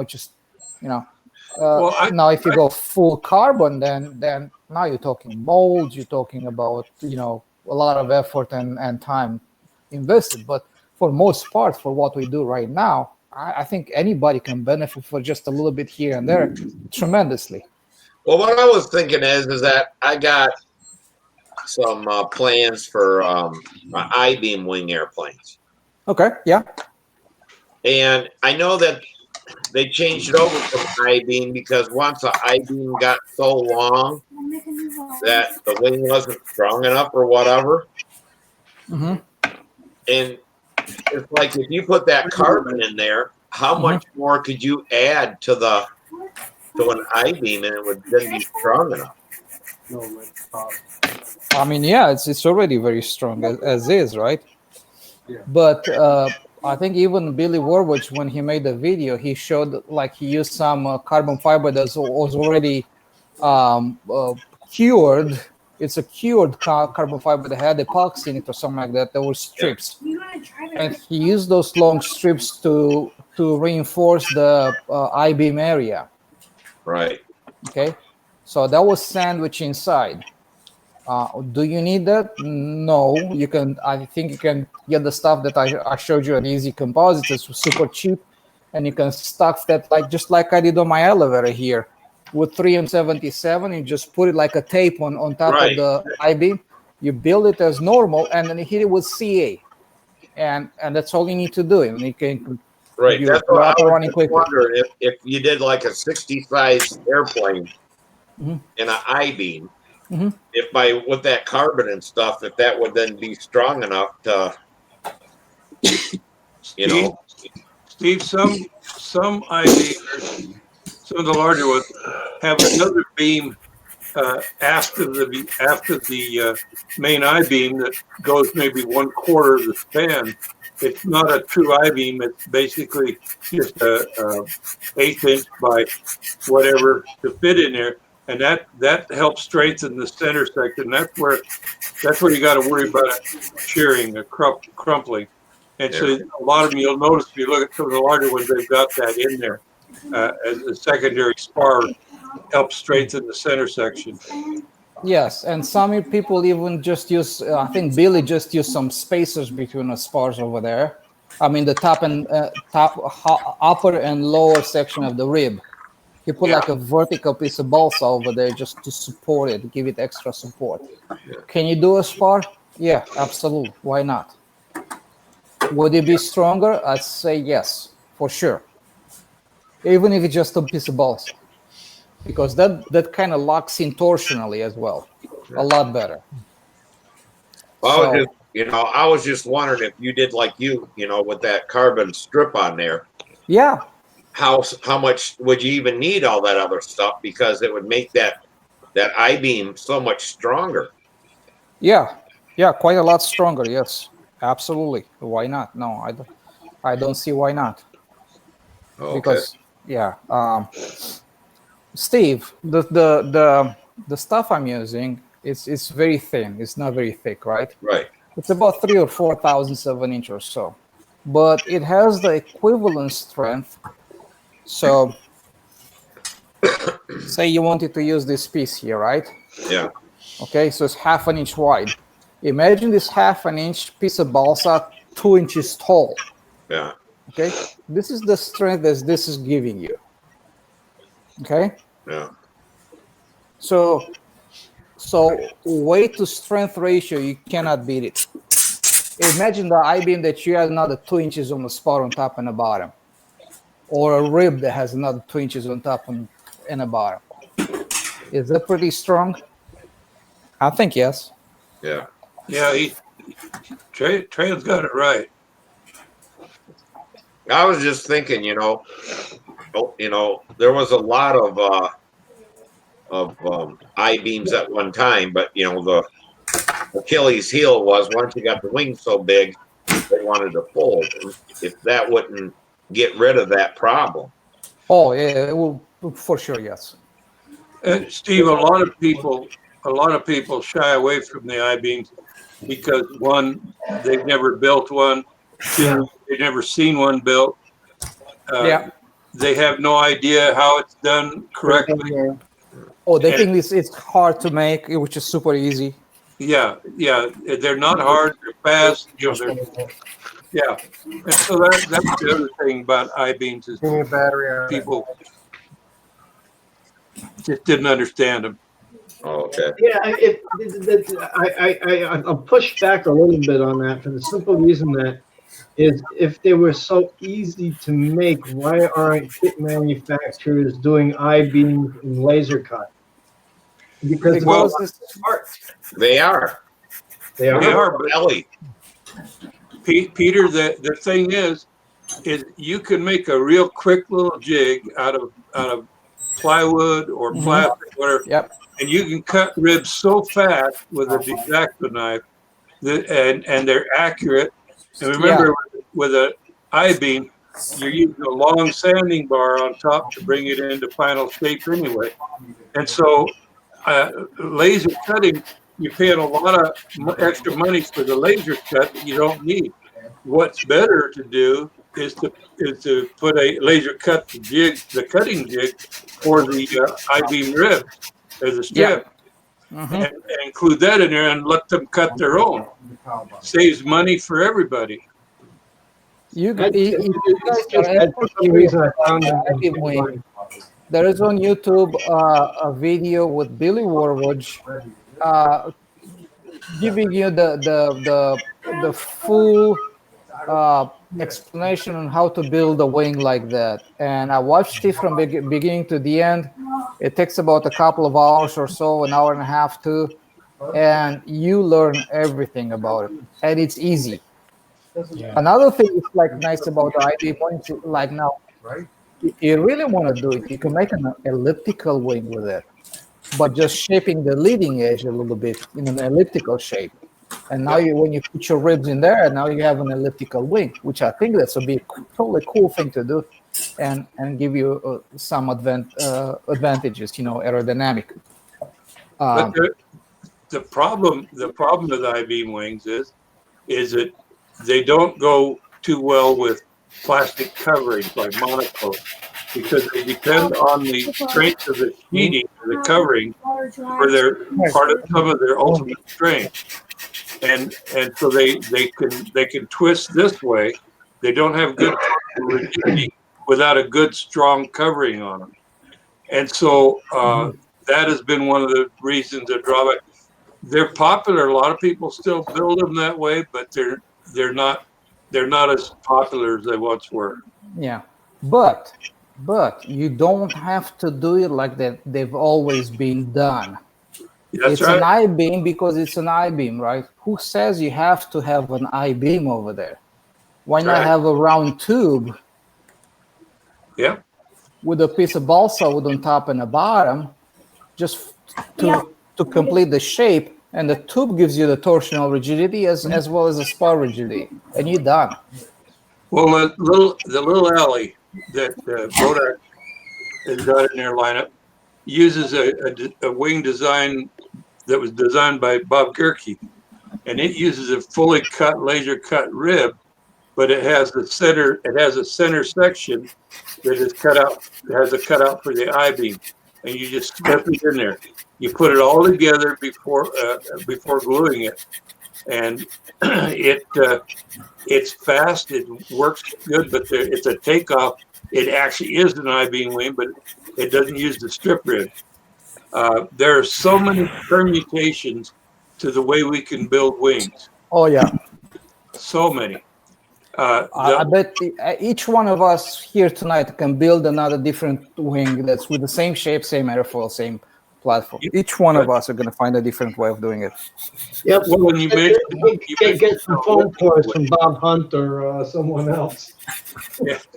You mentioned an elliptical wing there, Trey, and it's I use CompuFoil to loft up the wing.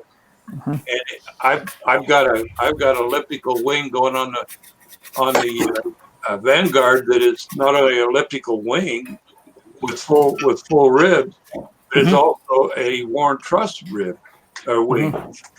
And there's so many different things you can do. It's easier to do elliptical with a strip rib for sure, because you're just laying it in there. there used to be an old lofting method they used where they had the curve of the airfoil, and you cut that out. You use that as a guide, and you would then go.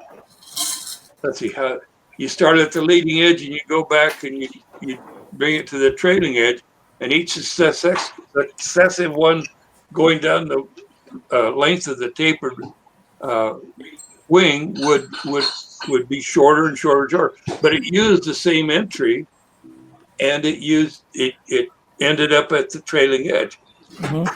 That was the way a lot of wings were lofted back in the day. Yep. So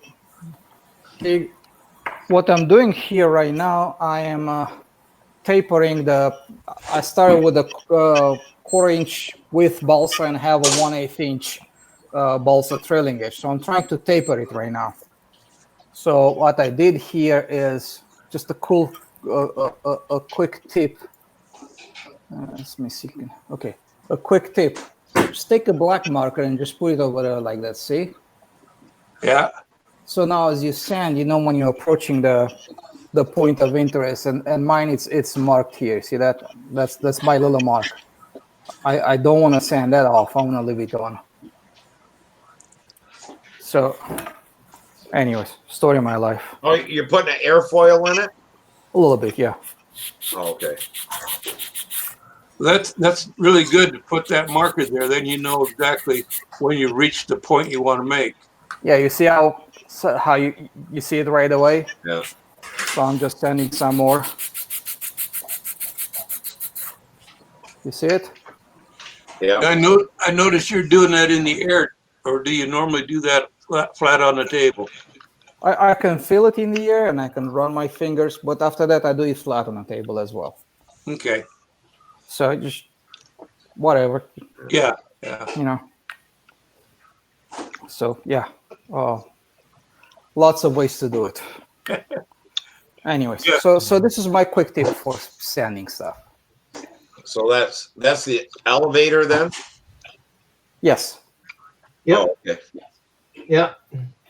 And I'm not sure if you saw this in the video. It has a carbon fiber tube inside there on the leading edge. Oh, okay. Yeah. So you can kit bash. Yeah, I kit bash. And the tube is very light, and this particular piece, I think, is just about, I don't know. I think both of them were like about 10 grams, if that. I'll be honest. I think it's like a little bit overkill because I built that kit. I did not have any issues with any rigidity problems in the elevator. But it comes with a big slab and it's very thick and.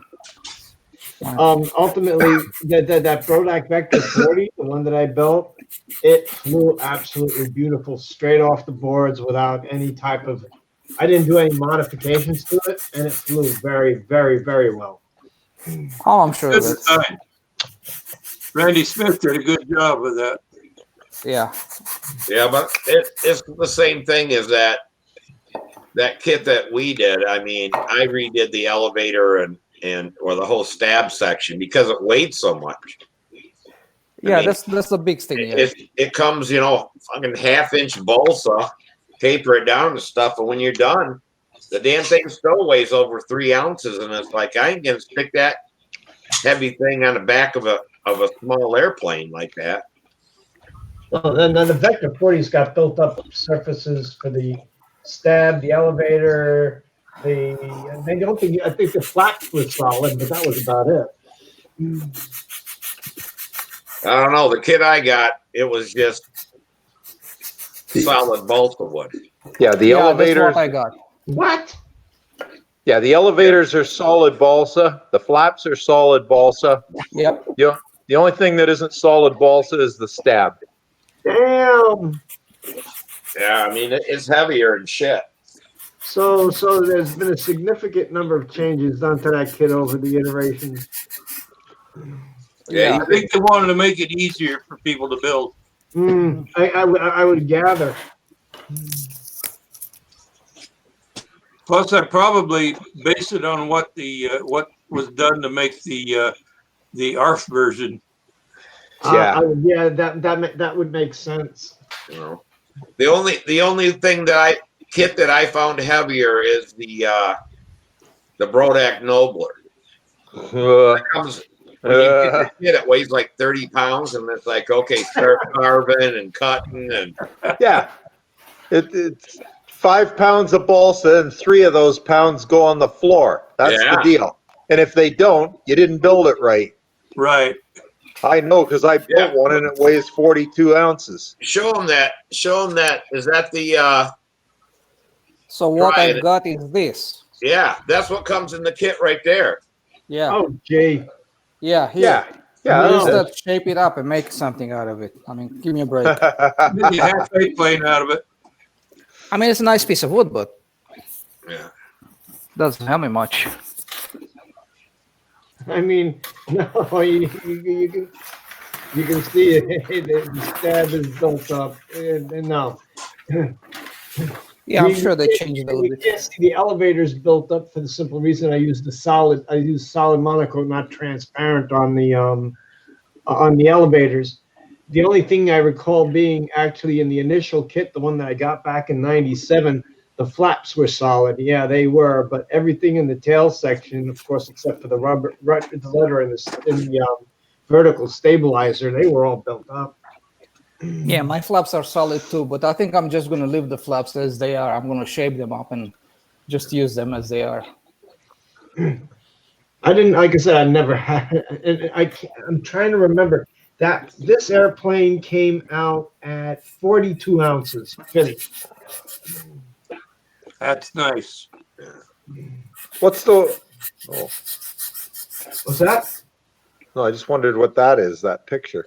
That was a Brodak Vector 40, a kit that I picked up in 1990. The one I built in '97. It says Charger. Yeah, it doesn't say Vector 40. That's a plan. Oh, you're looking at this. Oh, this. Hold on, this thing. Yeah, I'm looking at that. My dad and I built one of these back in years ago, and he scaled it up. This one was for an 049, but we scaled it up to have an OS Max 20 in it. Okay. And it was the most. I mean, it's not a stunt airplane, but it was the most fun thing to fly that you could possibly imagine.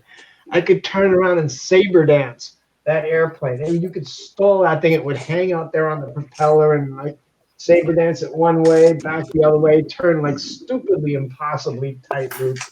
And you can see it's very, very unconventional. The motor sits out on the outboard side of the wing. Like I said, this very much like it's got bislob written all over it.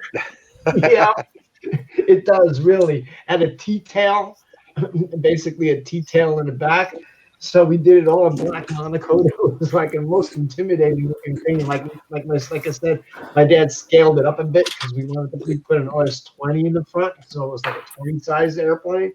And it was the most fun thing to fly.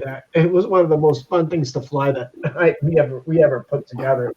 The thing would just hang on the propeller because for one reason is you can see the offset of the engine. It's sitting there on the leading inboard side of the wing on the leading edge, and then this thing would just suck the airplane to the outside of the circle. And no matter what the hell you did or how slow you flew it or how much you want to stall it, it would never come in on the lines on you. It looks like a takeoff of Mackey's Monster at Delta Wing. And he had the Fox 35 on it. He had it in the outboard panel like that. I threatened to build one of those monsters for years. I might have to do that. I mean, like I said, it got bislob written all over. Yeah, this is not a pattern airplane. You don't fly this and stunt. This is something you go out there and you just have a shitload of fun. Yeah, flying around. Yeah, you could do maneuvers on the outside of the upwind side. What is the wingspan on that model? Oh, geez. What's the wingspan here? 49 one. If you look at the scale, I can pop this. Not that big. Man, I can pop this up on Stunthangar, but it looks like it's a 24-inch wingspan with the with it looks like a Cox 049 TD 049.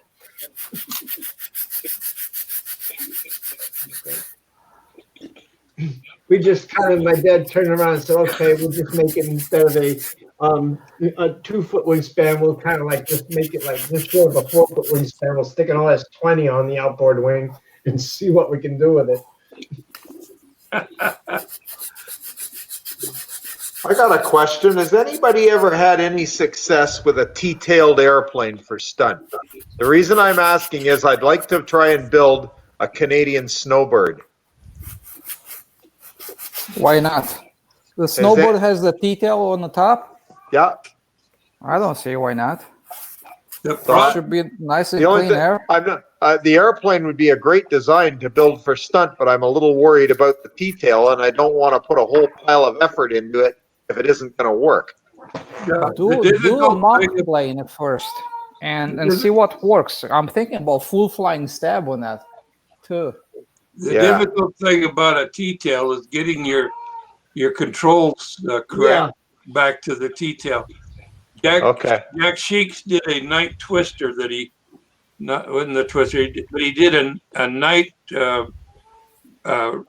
racing plane as a stunt ship, and he had to bend it and embrace the push rod to get back.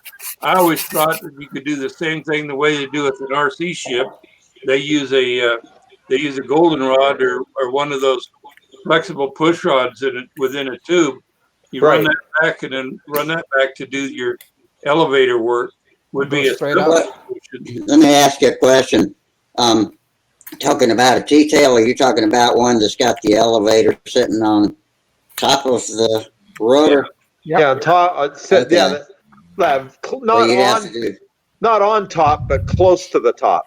Right. Yeah, but way up above the center of the. Yeah, exactly. Okay.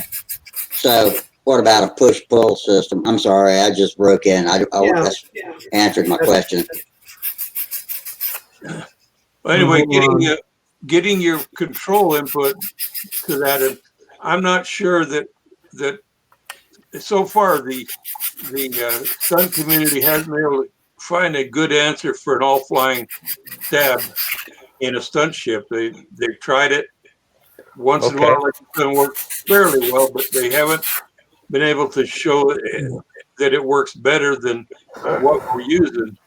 I think what's critical is the point of attachment and how you actuate it. Absolutely.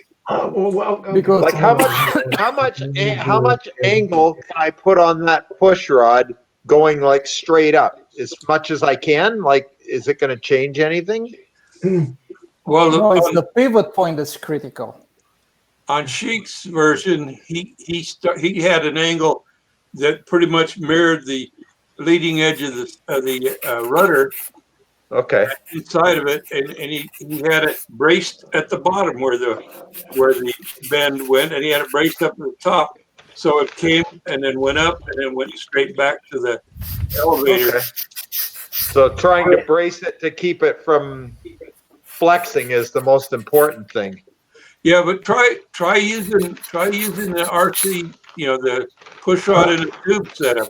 I understand. Yeah. Okay. In the plastic tube. Yeah. Yeah. No. Hold on, John. My dad, based on this particular T-tail design, my dad built a small.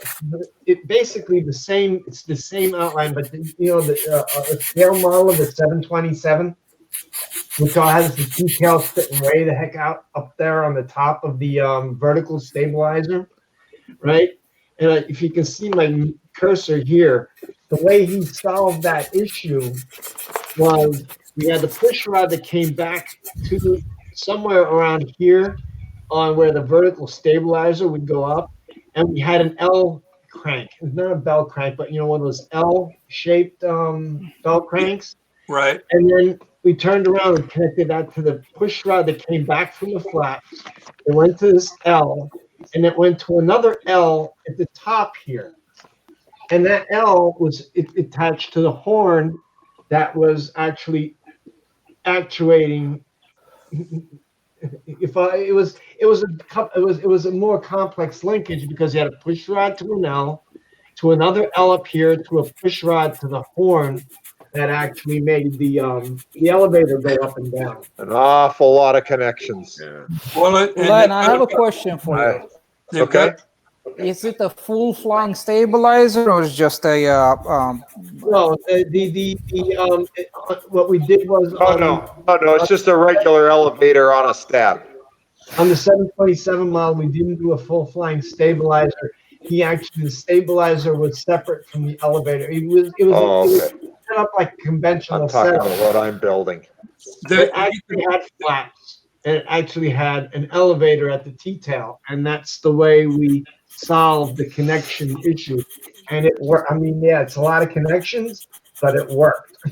That's all I can say. You can simplify that. Here's my 2 cents into this. I think if you want to do something simpler, I'm thinking going full flying stabilizer. First of all, what you want to do, you want to put a pivot point pretty close to the leading edge, as close as you can, actually, right?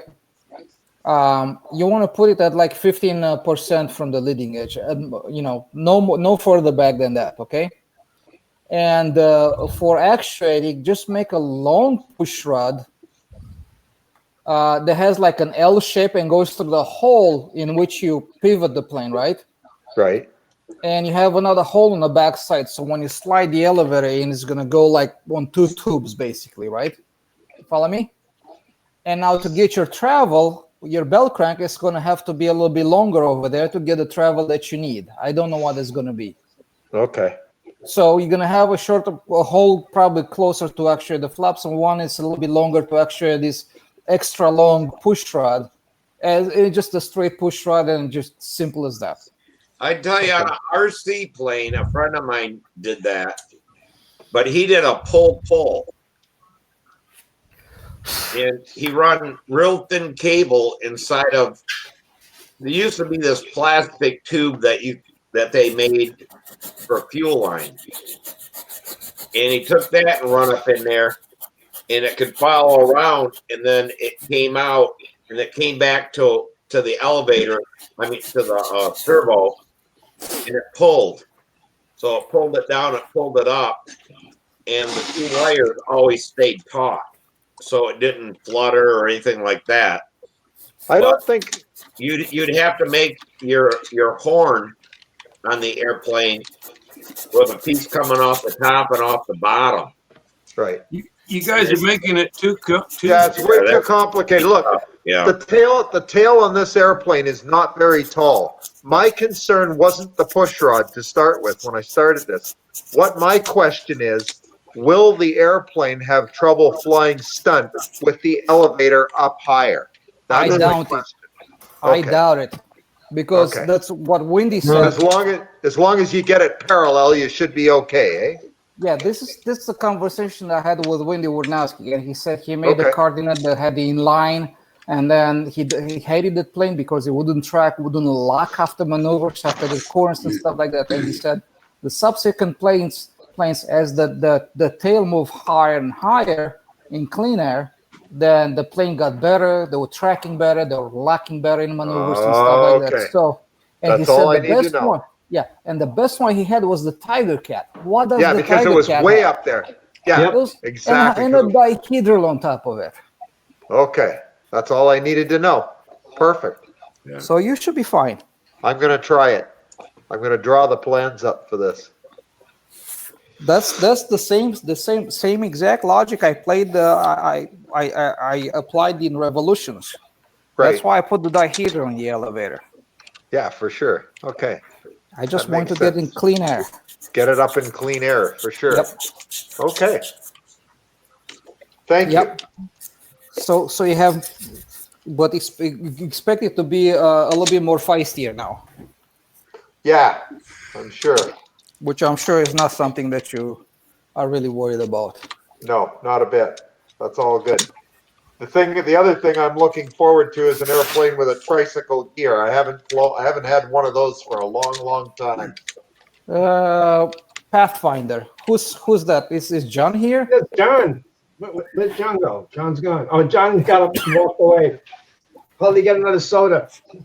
Peter, do you know you're still sharing? I turned his John, we need you. big window off. Did it not? I got it at time. I was looking for a particular picture. Yeah, I figured you could turn. I didn't turn your sharing off. I just made it small. I hope everybody went back to the small size. So, but you. I was just looking for the picture of the 727 model that my dad built, and that actually flew really, really well. You know, simplifying your dad's linkage there, you can get rid of one whole L-shaped belt crank. All you have to do is where your elevator horn is, instead of having it upright, or you just make it in line with the center line of your tab, and you go off the one L crank and straight up to that. Now you got up and down movement at the elevator, back and forth movement to the L-shaped belt crank in the fuselage. That simplifies it quite a bit. Back in the day, Ace models had a kit, Ken Willard Seamaster. It was a seaplane, RC, and it had a T-tail set up on it, relatively high tail, and they ran the RC push pull plastic tube in a plastic tube. They ran it on the leading edge of the rudder up to and then back to the elevator, the whole thing, and that was the simplest solution I ever saw for getting for actuating a high stabbing elevator. Now I've never done it. I've intended to do it, but I've never done it. It's something that to me should be able to be done with control line. They're smooth and free enough for RC with a servo. I would assume that they could work with a belt crank. There might be I would think that would make your tension at both lines, more equal than anything else, consistently even with each other. Well, some other methods, I think, might make one pull harder than the other for the same deflection. It begs to be tried, and I would try it in a profile, simple profile first. Try it in it and see what happens. That is the simplest solution of them all. Yeah. I built one of those. We did what we had with it. We made do what we had it at the time, and that was the solution. I mean, that plane was built back in the late 1970s. That was built right after my dad built that one. Yeah. And he was the builder at that time. I was the flyer. He couldn't fly for nothing. He got dizzy. So he built the airplanes. I turned around and I flew them. Yeah. So, Tom, you say you built a Seamaster? Yes, I built it from RCM plans. It's a good flying airplane, isn't it? Yeah, it does fly really nice. Yeah, I built one. Yeah, you're right. It has that push rod goes right up along the rudder or the stabilizer, the vertical stabilizer up to the elevator. Well, that was the advantage of the NIROD in the RC was that you could route it wherever you wanted to go. Yeah. But they can become draggy as soon as you curve them. They become draggy. They can, and sticky. yeah. They can. Yeah. That's why. I mean, the servo will always center itself, right, pretty accurately, and it doesn't really care about how much drag it's in a line. But for us, when we want to have to, I don't know. I'm not sure about that. I've not either, Trey, and that's why I would build a profile, simple profile to test it out.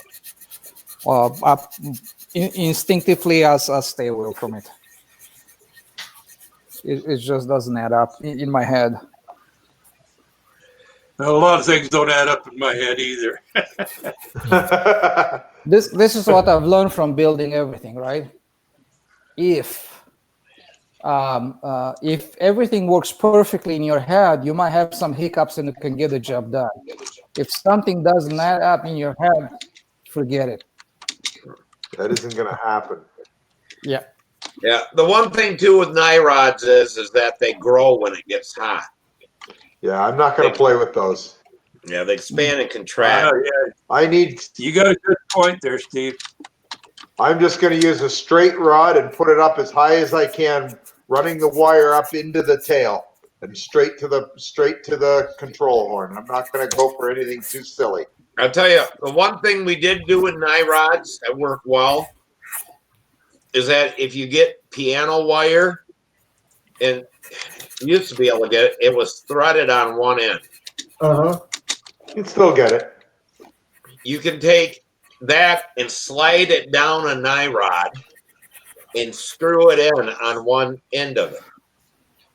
Okay. You put a screw-on clevis on that, a soldered-on clevis on the other end.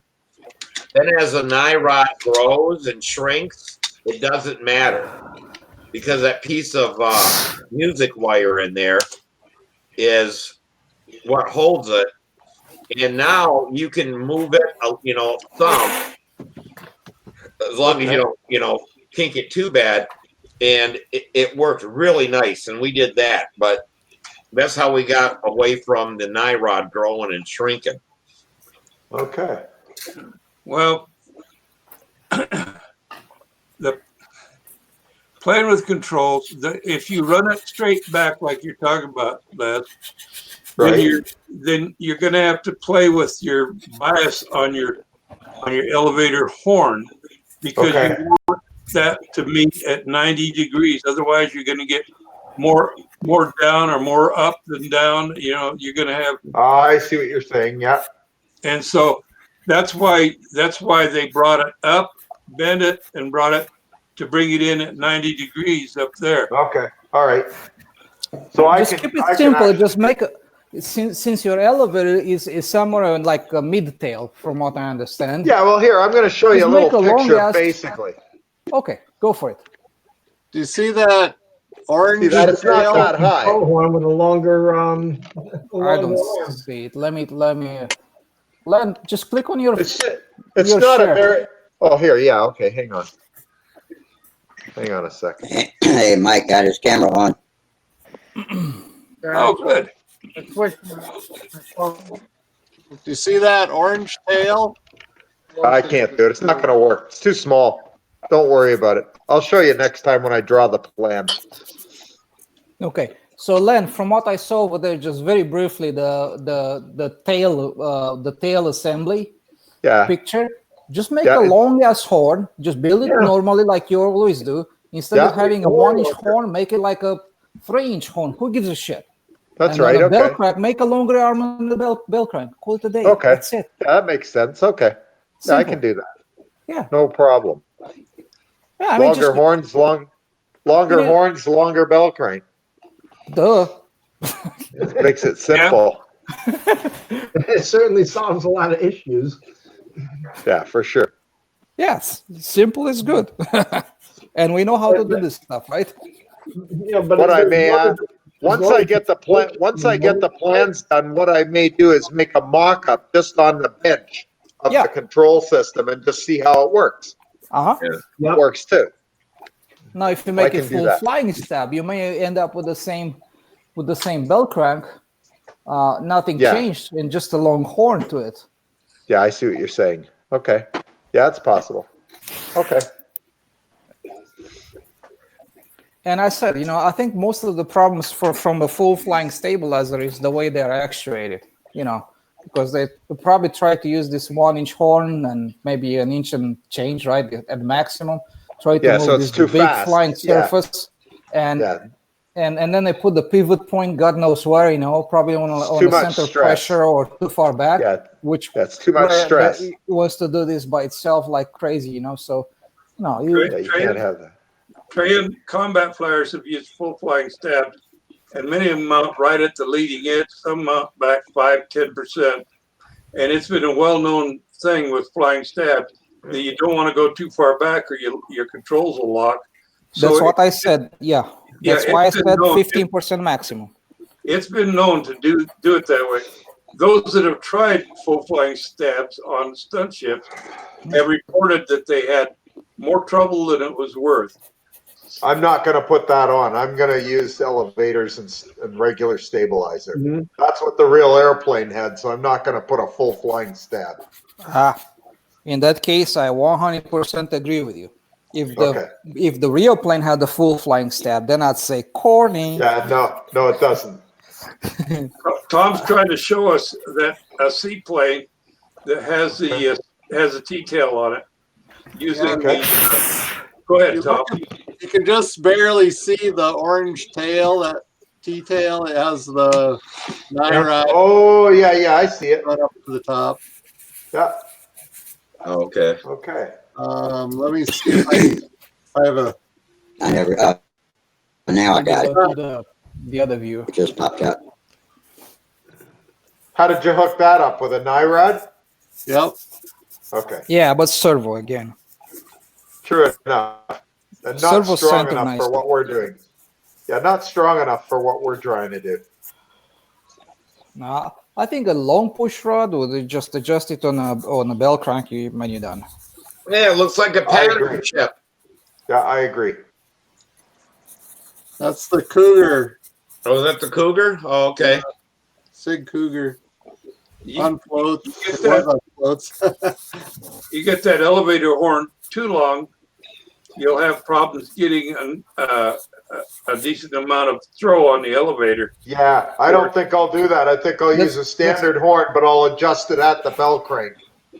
Like Brian said. There's many ways to skin a cat. Yeah. But We'll first, just work with. We'll just keep adjusting it at the bell crank until we get it where we want it. That's what I'm going to do. Yeah, and then you make a real bell crank. Exactly. I'll make a plywood one just to do a test. You don't even need to do that. You know what? If you have a 1 inch to 1 inch on the bell crank, then if that's 2 inches, then bell crank is going to be 2 inches. Big deal. Done. That's true. Good point. Have you I know a guys? lot of- Go ahead. Have you guys used varnish lately? On anything? Nope, I haven't. Patio furniture. I decided to varnish up some seats made some new seats for my rowboat or fishing boat. And the damn varnish won't dry.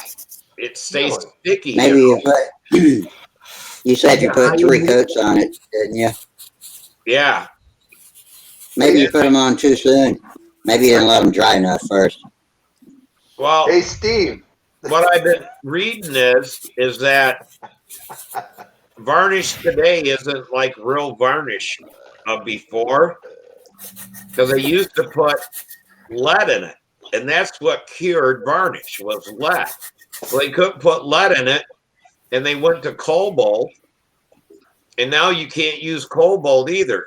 And they said that when you see this varnish stuff, it isn't like old varnish, because I'm like, man, I've never had varnish that wouldn't do. But on the can it says wait 8 hours before recoating. Yeah.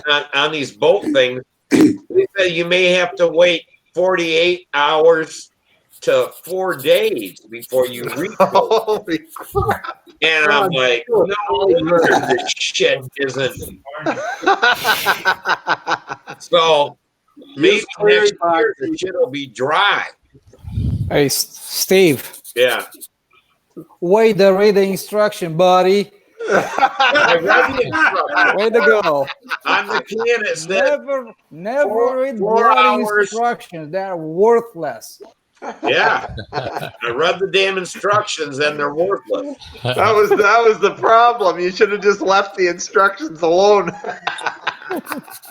You know, and it's like I figured that it was, like the new automotive stuff that, they wanted to recoat within so much because there wasn't a whole lot of bite in it. Yeah, you figured. So it would lock back in. So it said 8 hours. And I'm like, well, probably 12 hours and stuff won't matter. But yeah, now I got I got them out in the sun every day baking. And It won't dry. thinking about- That's not going to help it either. I'm thinking about getting the flour sifter out and start putting flour all over it. See if it works the same way as it does with bread. Steve. Oh, Steve. Sand it off, Steve. Sand it off. How you can't sand this shit? It's like rubber. I'd have to use stripper on it or something. Strip it off and then use paint and paint it. Or polyurethane the heck out of it, you know, Yeah. like you do on bar countertops. Well, what they said is that, and the reason why I used it is that they make epoxy and this and other stuff, but it's not UV safe. The reason why they used varnish was varnish will stand up to UV for years, and polyurethane and epoxy, they said you got to redo them every year because the UV kills them. Yeah. Monocoat it. Yeah. Hey, that's a good idea. It'll be sealed under it, and I won't even have to iron it on. I'll just have to lay it on here. There you go. Except you'll have a perfect imprint of your butt on there, and you sit on it a sunny day. Because I was going to use, everyone said use barn paint. They have wrap shops now. You can probably take it to a. They have wrap shops now. You can take it to an automotive wrap shop and get them to make you a cool cover for it. There you go. Yeah. You know what I'm talking about? Yeah. You can have put a. I don't know what those wraps are. Vinyl, I guess. You can have put a scale on there so you can lay your fish on there and you know whether it's legal or not. Then you got to sit up. Steve, at least you don't have to worry about how heavy it is. Yeah, I once. Hey, Steve, I once put a Rojet 90 on a rowboat. Gave me lots of power.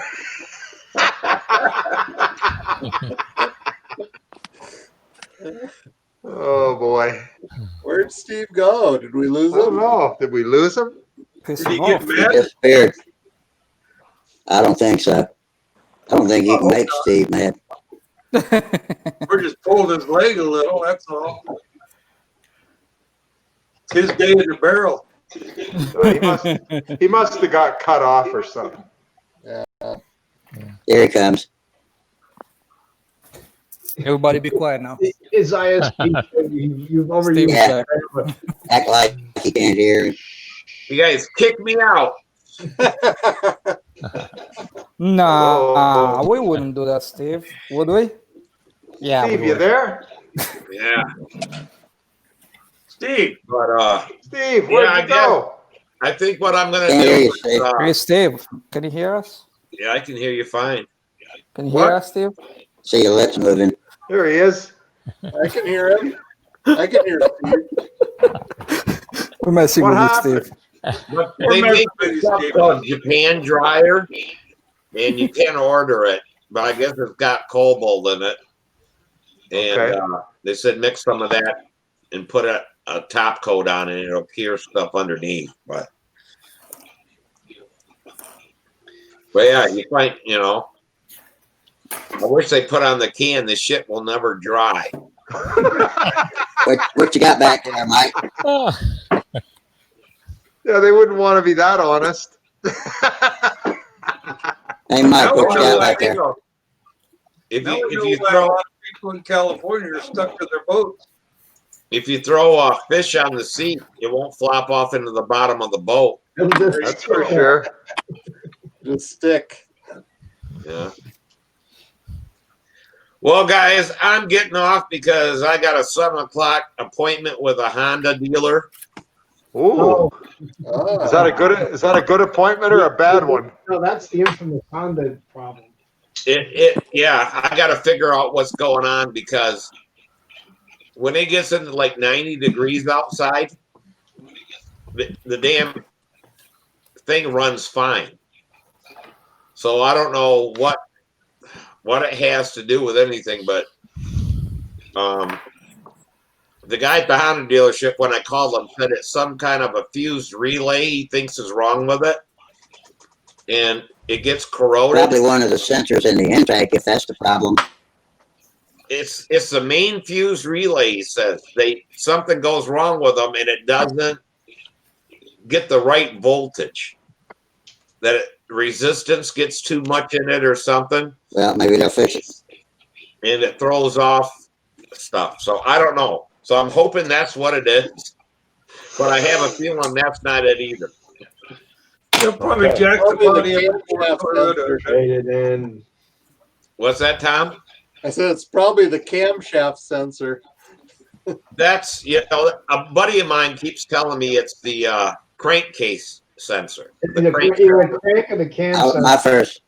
My first guess would have been the MAF sensor. Jack the radiator cover up, pull the Toyota under it. Yeah, I cleaned the map sensor. The girl who had it before me said that it was replaced. They did all this different kind of stuff to it. And that's what I told the guy, the Honda guy. So I'll bring it in, stick it on your machine and all this kind of stuff. And he told me, he goes, I'm about 90% sure it's this main fuse relay. And I'm like, no, cool. Unplug it, plug a new one in, and it runs good. But I mean, that's why she sold the car, because no mechanic could figure it out. And I'm like, hell, it can't be something that serious. I'm like, okay, maybe it is. I'll take it to Honda, see what they say. What year, what car is it? It's a 98 Honda Accord. And okay. It came from Florida, so it's a really nice car. It's only got, now it's got 130,000 miles on it. And it's loaded. It's the EX, the top of the line. That's the square-bodied one, isn't it? That's a nice car. No, it's not. It's when they first came out with the swoop body or whatever. But okay. Yeah, I wanted something that got better than 15 miles to the gallon, with my pickup truck. I wanted to go to a contest or whatever. And, it's a nice shape and everything, but can't get it to run worth the shit. But we'll see what they say tomorrow. Okay. Good luck with that. Yeah, it's sounding like either the cam position sensor or that it's time to do a valve adjustment on that car. I did a valve adjustment on it. Oh, you did? What about the crank sensor? And I cleaned them when I did the timing belt. And there's two of them down there. And maybe one of the two is bad. I don't know why it has two. Two cam sensors or a cam and a crank sensor?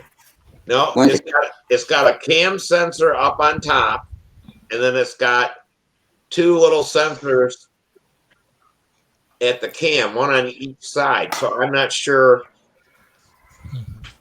what they do. Why there's, maybe it's one that's. Is this thing got VCS? VTS, is that what they call it? Variable time? And no telling what it is. Yeah, take that thing to the man. Let him fix it.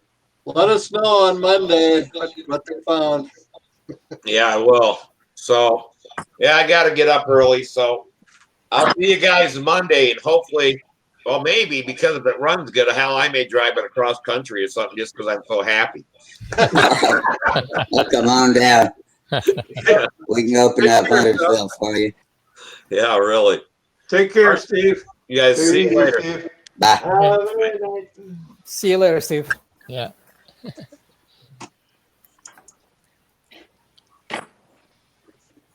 Hey, Tryon, you still here? Yes, sir. Where? Yes. Yep, I'm here, sir. What's up? Your videos are looking really good, man. The Revolutions flights are looking really awesome on Facebook, man. Yeah, I just wanted to say thank you for, saying something about it. I appreciate that. And you know what? I even made it fly a little bit better after that. Yeah, no, it's like locked in. Yeah. It looks like it flies. I'm sorry, we got a little delay here, so I'm just going to talk for a second, then I'll shut up. it looks like it's flying really good and it's trimmed out really nice, man, and very, very and, nice bottoms, and all your maneuvers look very smooth. Your videos look excellent. Oh yeah, thanks, appreciate that. The first video I put was kind of bad, was the low resolution, and then I realized how the plane was kind of disappearing in maneuvers, right? And I changed the video. That's why I kind of erased some videos and I reposted them after that. So yeah, but thanks, I appreciate that. I put a new one as I put another one after that. I'm not sure if you saw that one. There's another. No, I haven't been on Facebook. Yeah, there are actually two videos. I need to get over and check out the Facebook page. I haven't visited it lately. So who? Looks very good. Thank you, appreciate it, bud. What's that, Rusty? I said I need to get over and visit the Control Line Flying Facebook page. Oh, I haven't been there lately. I don't get much computer time in the day, though, because Holly uses it for work all day. okay. I put some new videos there, Len, when I was flying yesterday or something like that. My wife uses it, but I don't use it. I've never been on Facebook in my life. I don't know anything about it. Yeah, Naomi has something over there. Yeah, so I'll check it out. It's just a bunch of people showing pictures and shit. Yeah, I'll check it out. I put the videos in a chat box here right now, tonight. So if you want to watch them, just copy and paste and knock yourself out. Okay. I wonder if you can go back to these old shows in the bench thread and click the window up if those messages are still there from back when you posted them in that show. I need to check that. I think if it's in YouTube, yes. I don't know. I don't think it shows in YouTube, does it? The links? The chat in YouTube, yes, but I'm not sure if Jitsi or whatever we're using now or we used in the past was doing this. Yeah, our video chat, not the YouTube chat. Yeah. I'm not sure. I don't know. I don't know if it's saved or. I don't think you can get to them, Rusty. They trying? Yeah. Yeah. But I'm subscribed to your channel anyway, Trey, and so I don't even need to get them. I just go open your videos tab. Yeah. On YouTube. Because they're all there, aren't they? Yeah, I put them on YouTube. I have a little channel over there. It's called Evolution Gliders. Yeah. And if you go in there, you're just going to find my videos. Is that where your Facebook videos link to, or do you put them directly on Facebook? Same thing, yes. Facebook, I'm still Evolution Gliders. I don't have my real name in Facebook. Just try to keep a little bit of privacy, whatever is left over of it. Hard on flying. Hey. Yeah. Yeah, that's. I was practicing Mike, and I was trying to see what I'm doing good and what I'm doing wrong. So a lot of it is good, but I murdered a couple of maneuvers in there too. So yeah, it's Tom Dixon. Tom Dixon said, hey, he goes like, hey, Tryon. It's like he goes like, it's not the arrow, it's the Indian. So I took the Indian out. Does anybody get the email newsletter from Jennings? What's his first name? I forget. But he Don gives. Jennings. I think it's. Say his name again. Don Jennings. Maybe. I don't remember. But anyway, it's got a recap of all the contests and pictures. And of course, lately he's been posting stuff from previous contests. But there was a picture, subcaption, Tom Dixon trying to impress the pretty lady with the camera, and it's a picture of Tom doing a wing over, and this ponytailed, silver-haired woman with sideburns and a camera taking a picture of him and Will Davis sent a single email back, not to reply to everybody, but it said, "Yeah, that pretty lady's really a pretty man. It's Rusty Knowlton with the camera." And it was from behind, so it just showed my gorgeous silver ponytail and me with a camera. But if you look close, you can see Struff on the sides here. Love it. Because he sent that to the whole country. That's funny. So Sam and I have been flying a lot lately. A lot of combat, a lot of stunt.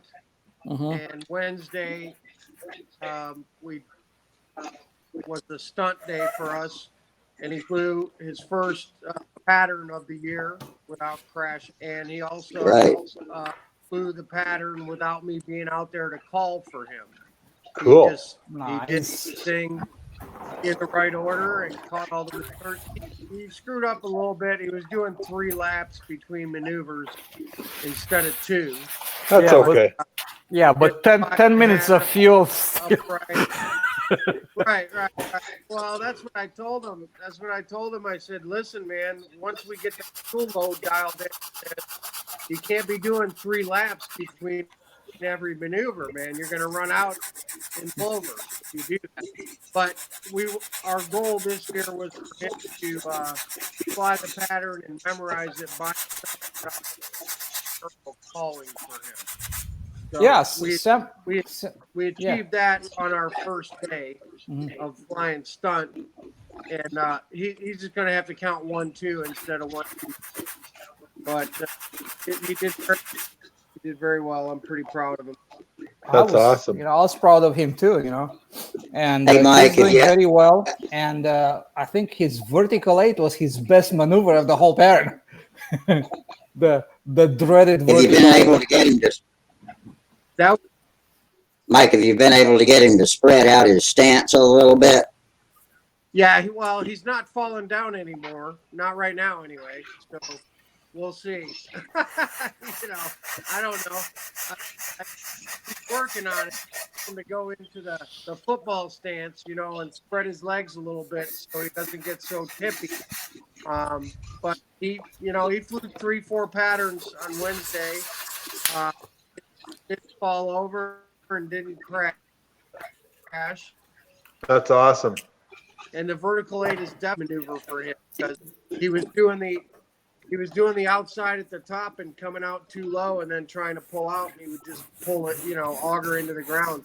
But he figured out to take it all the way around overhead, come out high. Give yourself room. That's right. Got room. I just an obstacle right now. I think he's figured that part out. And the other thing is, if he comes out too low on the vertical 8, he knows enough to not try to pull it out. Yeah, don't try to tuck it under. That's right. Yeah. Bail out. So I think we're done crashing in the vertical 8. So that's good. That was the thing. He's got it figured out. That's the thing. Boy, that was his nemesis last year. Killing him. Yeah, that's what was killing him last year. So. Yeah, you got to give yourself room. I can't wait to see y'all in person. We've already been flying speed limit combat. We got 11 combat models ready for the Nats speed limit. Another whole day. We flew 10 half combat models for the Nats. We've got all those done.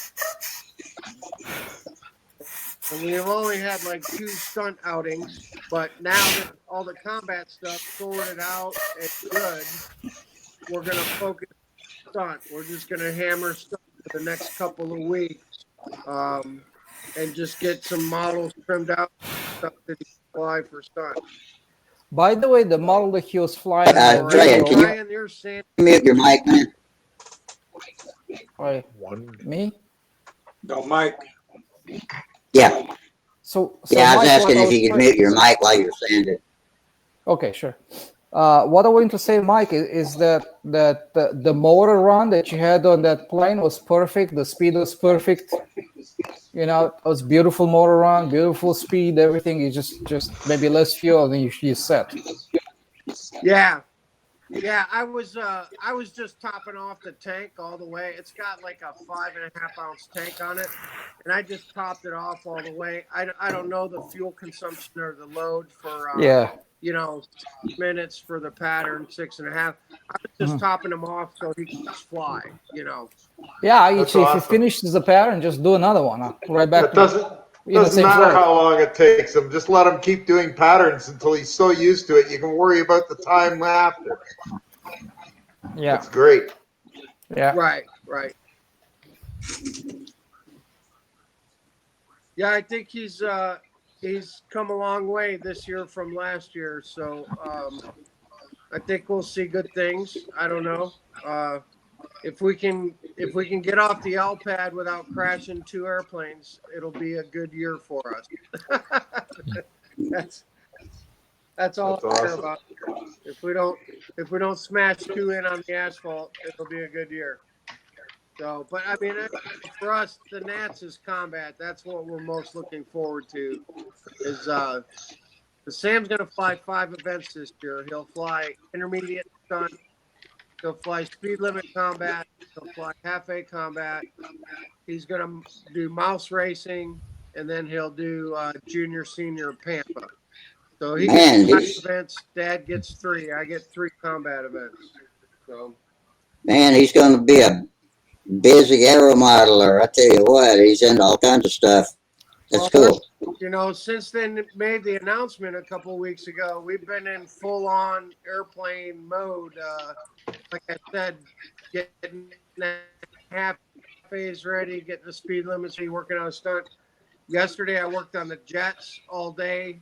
I'm just finishing repairing this one right now that Roy Glenn crashed last year for me when he was flying it. The other Dynajet is ready to go. I just got to do a little touch-up paint on this one, so we're real close to having everything ready, airplane-wise, and then just Sam's going to hammer out patterns for the next 3-4 weeks and try to get a little better. That's awesome.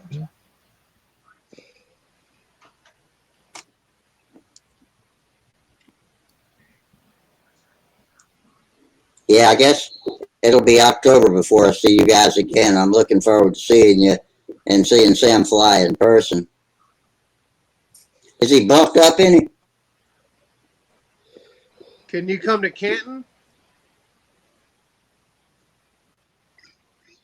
Has he bulked up any? No, he's still skinny as a rail. He's taller though. It looked like in that picture you showed us the other day. Yeah, he's taller, but the grapes haven't dropped yet, so he's not bulked up. Yeah. The voice change and the short and curlies haven't happened, so that's what I'm waiting for. When the testosterone hits him, maybe he'll fill out a little bit. I hope. Yeah, I bet it'll be a quick change when it does. Yeah. But he wants to try to fly the Dynajet this year. Wow. Actually, this one, the orange one, he wants to try to fly it. This one, which is it's the slower of the 2 pulse jets that I have, but he thinks he can hang on to it and hold on. So will that be the strongest? Will that be the strongest pull he's ever had? Yeah, it will. It will, and I'll go out there with them. I'll go out there with them. But Muncie is probably the safest place in the world for him to try it because there's a cage. We're in a cage, So yeah, there's a post in the center of the circle. You don't actually have to physically grab onto it. You have a post. You rest your arm on it, and then you spin around in circles. Yeah. Well, now the post isn't there when we fly. We go out there in the evenings, and I don't use the post when I fly. I just hold on to it. Oh, okay. I don't need a post,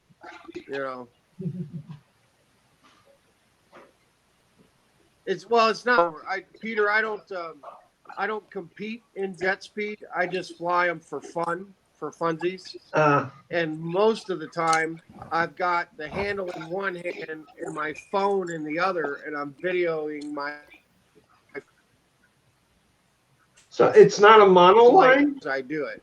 It's not a big deal. It's got to be it's a monoline, right? No, it's two Oh. line. Oh, okay. It's two line. Those monoline guys are the ones that put their wrist in the fork, aren't they, and then spin around. Say again, Rusty. Those monoline guys, is that who uses the fork? Did they put their wrist in and then fly around like that? Well, no. Because they got to operate. All the speed guys use it if they're competing. Have to use them. That's the rule. I see. All the speed guys, whether it's monoline, dual line, jet, piston engine, it doesn't matter. If you're flying, so you can't whip it. Stop talking. And so you right. Listen. Yeah, that's so you can't whip it, I guess. They'll whip a IC engine enough to get it up on the pipe, and then their hand goes in the post. That's right. Then you lock it in. Exactly. Yeah. Right.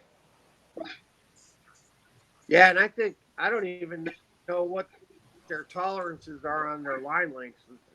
60 feet plus or minus an inch, maybe, or something. I mean, it's real close, because if you're shorter, you're going to be faster. So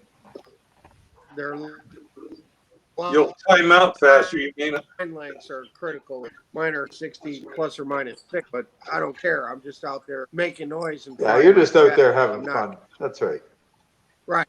If you were competing, you'd have it exact. The lines would have to be exact, whatever the length they'd have to be. For sure. Exactly.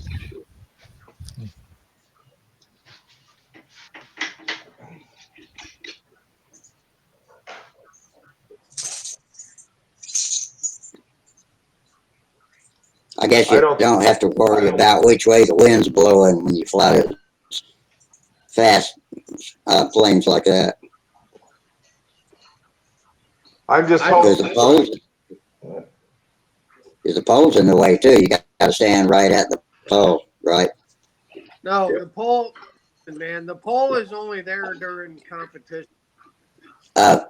It's not permanent the way it's done competing. Okay. It's not there at night. I see. Okay. Yeah. I was imagining y'all had to deal with a pole out there. No. Only in a contest. They got a pole that has different heights on it, different height, or you can move the yoke up and down depending on the height of That's fully adjustable. But it just pops in there, but when speed guys are done today, the yoke, I don't work in a building or something, or somebody throws it in their truck. By the time we get out there throwing around with my jet, the last hour of the day, there's no yoke and no pole out there, which I prefer it that way. I don't want to put my hand in the yoke when I'm just fun flying. Yeah. What's the point? It doesn't give you any advantage to holding on to the airplane or anything. Like, it's not like it locks in and keeps you from letting go of the airplane. They don't pull that bad. It's about 20 pounds, Like I said, I fly my jets with one hand. I fly them with my left hand, and I fly with this hand, and I hold my phone in the other hand and videotape the flight, Sam will probably be fine. Unless I got on my phone, I usually got a drink. Give me the other hand.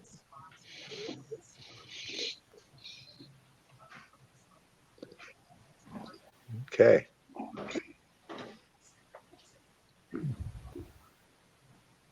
So, Len, are you going to make the NAT, or the border is still going to be closed? It'll be closed. I don't think I'll get to the U.S. this year. Probably not till next year now. Oh, shit. I know it sucks. Well, you can go over to Alberta. No, it doesn't suck. Oh, yeah, it does suck. You don't want to come to the United States. We're crude. You don't think you can make the September meet in Michigan, the combat meet in Michigan, or the stunt Depends meet? on whether they open the border.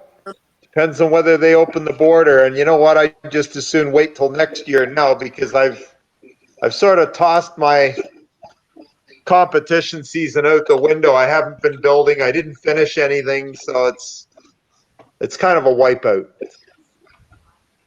Okay. So you know, we'll wait. We'll wait and save our money and get ready for next year. I think that's what we're gonna do. Right. Well, I'm sorry we won't get to hang out at a Well, we will, but hopefully it'll be next spring. Yeah. We can sneak across the border and go north. No, you can't. Not unless you're working here. Okay. I wouldn't be surprised if they don't even open our borders until September or October. Maybe even longer. Who knows? I mean, the good weather's come and spring's here and everything, and I think a lot of people have just sort of, oh, you know, no big deal. You know, they've sort of let down their guard on this coronavirus, and I don't agree with that. I sort of say, hey, this stuff is still dangerous. I don't want to. We can't talk about it here, but I agree 100%. It's falling all back apart now, and we can't say anything else. We will get dinged by YouTube if we do, but that's fine. That's fine. We don't have to. Glenn, I tell you what, I get so angry thinking about it that this is a good place to not think about it too. I mean, I get furious just thinking. Glenn, I'm not angry. It's just that I'm going to take care of myself. That's all. Glenn, I used to live in Alaska, and I can remember crossing the border many times. And it seemed like I went a mile and a half either side, but there was no fence anyway. There you go.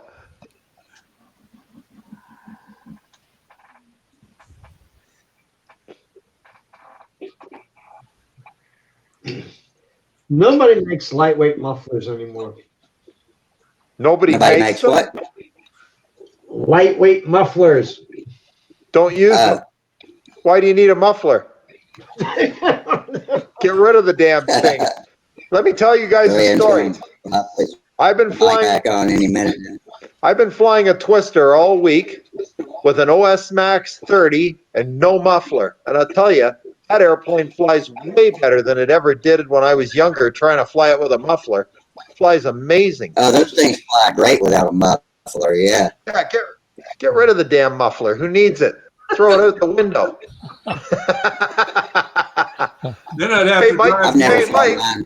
Hey, Mike, you don't more than 60 miles to find a place to fly. Oh, don't worry about that. Wake them up and then go home after your 2 flights. Don't sweat it. Come back a couple days later. It's no big deal. Mike doesn't put mufflers on his combat models. Why do you need it on a Twister?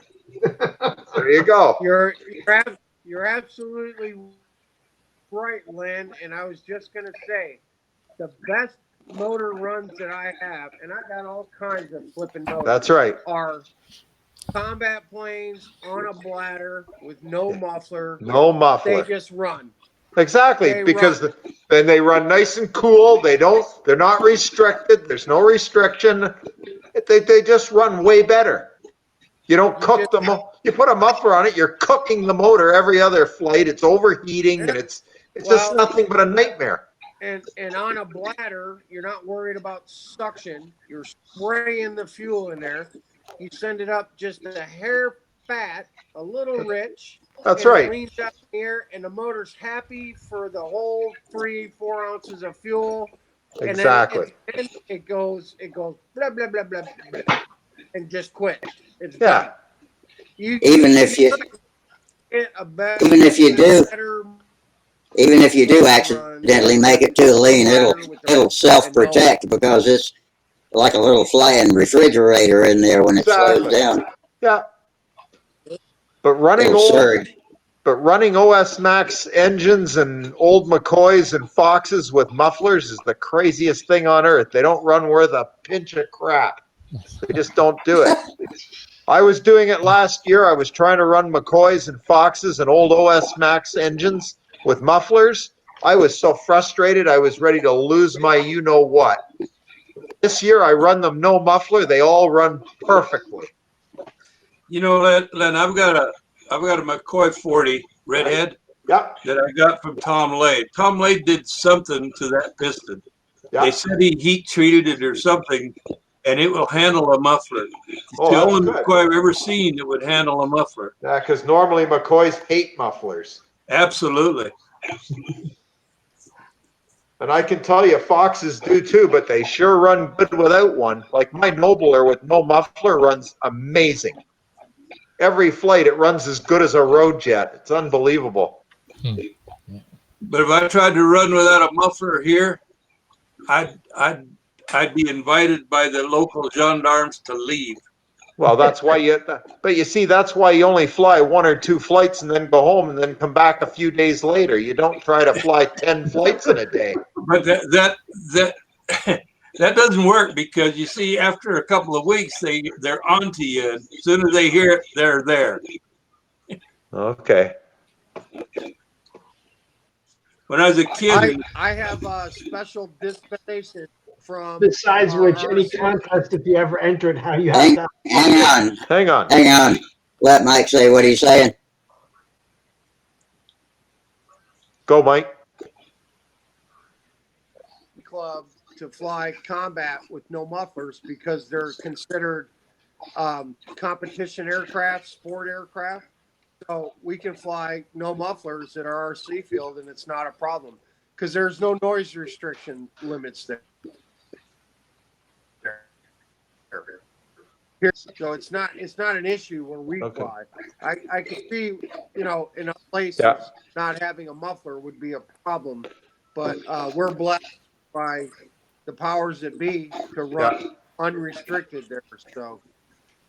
Well, some engines run good with mufflers, though. If you have to use a muffler, use engines that run good with them, like OS, like LA engines. LA 46s run great with a muffler, but some of these old ones don't like it. So do diesels. Yeah. Len, you had a question for John, right? Yeah. The tricycle gear. I don't have a question. Did you say the tricycle gear? Oh, yes, the trike gear. I want to put a trike gear on my snowbird that I'm planning to build, and I was wondering what your thoughts are on that. Well, put where the wheel touches the ground, right, 1/2 to 3/4 of an inch behind your CG. Project CG straight up. You don't want to. Okay, now that's your rear wheels, right? That's the main gear. Yeah. Okay. Because you don't want to have to put a lot of elevator on it to get it to rotate it. If you've got it too far back, you have to put a lot of elevator, and then when it clears ground, it jumps in the air. You want it actually. My Pathfinders are set up so that when there's no tank, no fuel in the tank, they'll sit there. The tail will slowly drop to the ground and sit on the tail. Okay. You have to have a full tank before it'll stand on the main gear, all the gear. Okay. That helps also on landing because you're not going to slam the nose down when you hit. Okay. Okay. So you wanted? Did you say 1 3/4 inches behind the CG? 1/2 an inch to 3/4 of an inch. Okay. Behind the CG. Okay. You can go 1 inch if you want to, but I wouldn't go any further after that. Okay. I'll keep that in mind. Yeah. What about the nose wheel? What about it? You just got to put it where you can put it up front for the nose gear to act as a nose gear. Yeah, but I have a bigger question. Do you want it to point it outwards? You want to point it straight forward, a little bit inside? Is there an optimum? Good question. Yeah, like for steering, do you want it straight or a little bit offset? Well, it depends. For instance, on my Pathfinder, I have it pointed straight ahead. That way, it puts a little side load on the nose to keep the nose pointed out as you take your takeoff roll. Right. There's a little drag on the nose, you know. Yeah. If that's too much, then you actually turn it in to steer in so that there's a little bit on it as it rolls. You don't want it pointed out any major amount because that really puts the drag on the nose and causes you problems in your takeoff roll, things like that. I also like to have the airplane sitting at neutral or slightly, very slightly nose down. Okay. So that when it's on the wheels. Yeah. Okay. That way it doesn't take off on a takeoff until you give it just a tad. I mean, all you gotta do is think about giving it a little up, and that's enough. Okay. So level or a little bit down. Yeah, and I'd pick for trying to make it level. Okay. All right. That's easy. I'll make it level. Yeah, because you can in takeoff roll, you can give it a slight amount of down, just a very slight, to keep it on the ground until Keep you're it on the ground. Exactly. Okay. And in the competition flight, you're supposed to roll 1/4 of a lap before you lift. Or it's a lot easier. So I assume it's a lot easier to do that with a trike gear than a standard gear. Absolutely. Okay. It's also easy. It's also easier to land a trike gear smoother. Yeah, that I remember. Yeah. Plus, if you have a trike gear, you actually don't need to have somebody hold the airplane. What do you mean? Explain that, Peter. I'm not sure what you mean. Okay. When I turned around and I converted an RC P63 Sterling Cobra for control line. And I did not necessarily, I wanted to be able to turn around, do touch and goes and stops and everything else. So I discovered an interesting little linkage. You can turn around and you can create a brake on the nose gear by just running a cable down to a pad that pushes against the nose gear from the belt crank. So when you hold full down, it presses against the nose gear and it keeps the plane from moving forward. You just give it a little bit of up. It releases the pressure on the pad on the nose gear, and boom, the airplane starts taxiing away. Funny you should mention that, Peter. I talked to Bob Palmer at one time, and he told me about, I don't know whether it was a Nats or whether it was a major West Coast contest, but he won because they had extra points if you could, whoever landed closest to a line that was across the takeoff strip there, or landing strip. And so he did exactly that. He put a cable, had a little piece of metal actually that would actuate down and onto the nose gear and would act like a brake. And he parked that thing almost right on top of that line. Nobody had it. He won the contest because he did that. Yeah, and it's not that hard to do. It's not that hard to do. It's No. really just a little bit of lead out wire and just some creative routing between the belt crank and the nose gear. Yeah, but you know, it's like with electric airplanes. Even though the motor isn't running and doesn't run until it's told to, you have to have somebody hold the airplane until the motor runs. Of course, you know. Of course, with the conversion I did, I also had throttle, so it was sitting there idling. So for takeoff, you didn't have to have somebody actually hold the airplane. The brake was more than enough to hold the airplane on the ground before I gave it throttle and like a easier fuselage and easier construction, basically. Makes sense. Yeah. Live streaming is on. But I would still keep the numbers kind of the same, the elevator kind of same position. I'll probably still maintain the dihedral in the elevator. I think that's a good addition.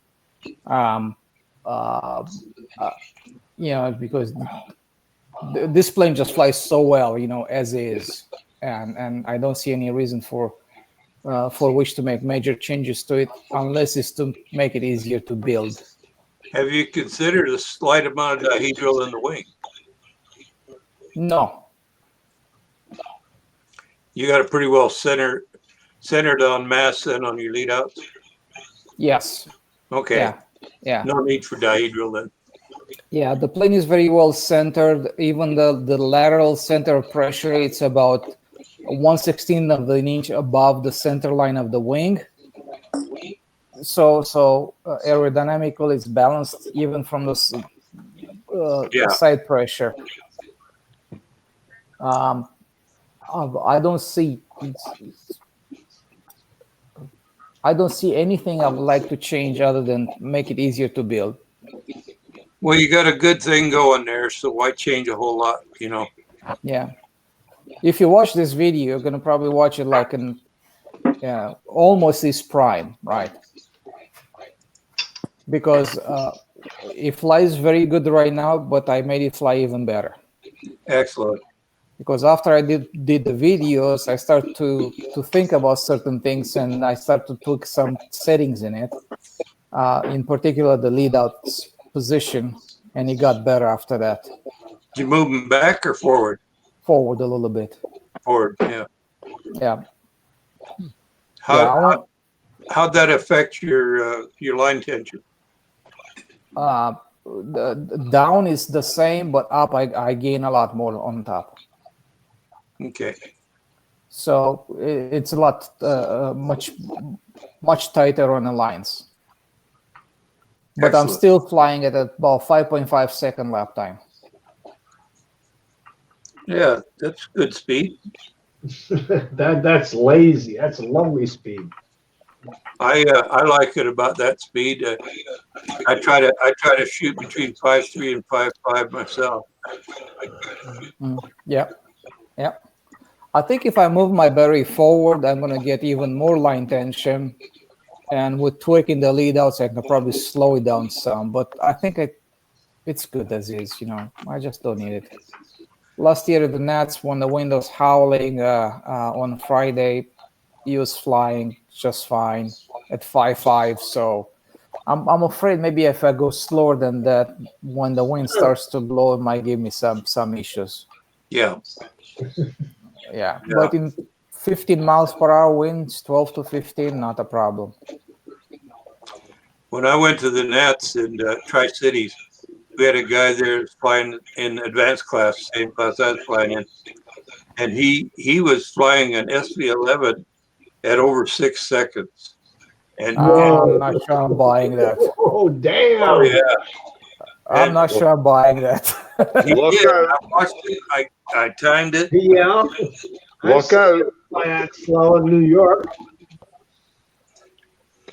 As it turned out, he didn't finish well, so that wasn't, in my belief, that wasn't the right speed. Not the right combination. Yeah, we had 25-mile-an-hour winds at minimum during that And night. he was able to manage a 6-second lap time. Yeah. That sounds like a fairy tale. It's not. I was there, Trey, and I timed it. Okay. He had a Super Tiger 60 in it. Yeah. Mm-hmm. Was that Pattern Master? Yeah. Last year I was afraid of it a little bit when it went to the final day, and I said, you know what, the heck with it. I'm just not going to change anything. So I just went for it, and I flew it like that. And I was fine. But I'm not sure what would happen if the wind was a little bit stronger. Yeah. Still 15 miles per hour wind is nothing. It's not bad. Yeah. We used to like 10-mile-an-hour minimum anyway. Blows your turbulence away, your wing turbulence. Mm-hmm. All you would need about 3 feet per second for that. Yeah, but it's So it nice. takes you a couple of seconds to come around. It's nice to know that it's gone and you're not going to run into it. Yeah, I get it. Yeah, I don't like a dead calm day. I know so many guys who say, "Oh, it's not windy. Let's go flying." I don't want to go flying. I want to go flying when there's a little bit of wind. No. Yeah. People who go. That's the days that give me the hardest time with the vertical 8 is dead calm days. I've plowed. Well, you don't know where to dead do bottom. It's hard to figure out where to do the maneuver because it's changing. You get a little puff going this way and that way, and then one coming this way, and the wind's over there, and you go running over there and do a maneuver over there, and then it's coming toward you, and it's bad. Yeah. You're getting thermal activity off your flying field. Oh yeah, it's bad. And you can't. The wind oftentimes isn't the same in the same place each time you come around. Mm-hmm. Yeah. Yeah. Now watch Derek fly, and he always walks backwards during every stunt, even on a day when he's got the wind consistently blowing him out that way.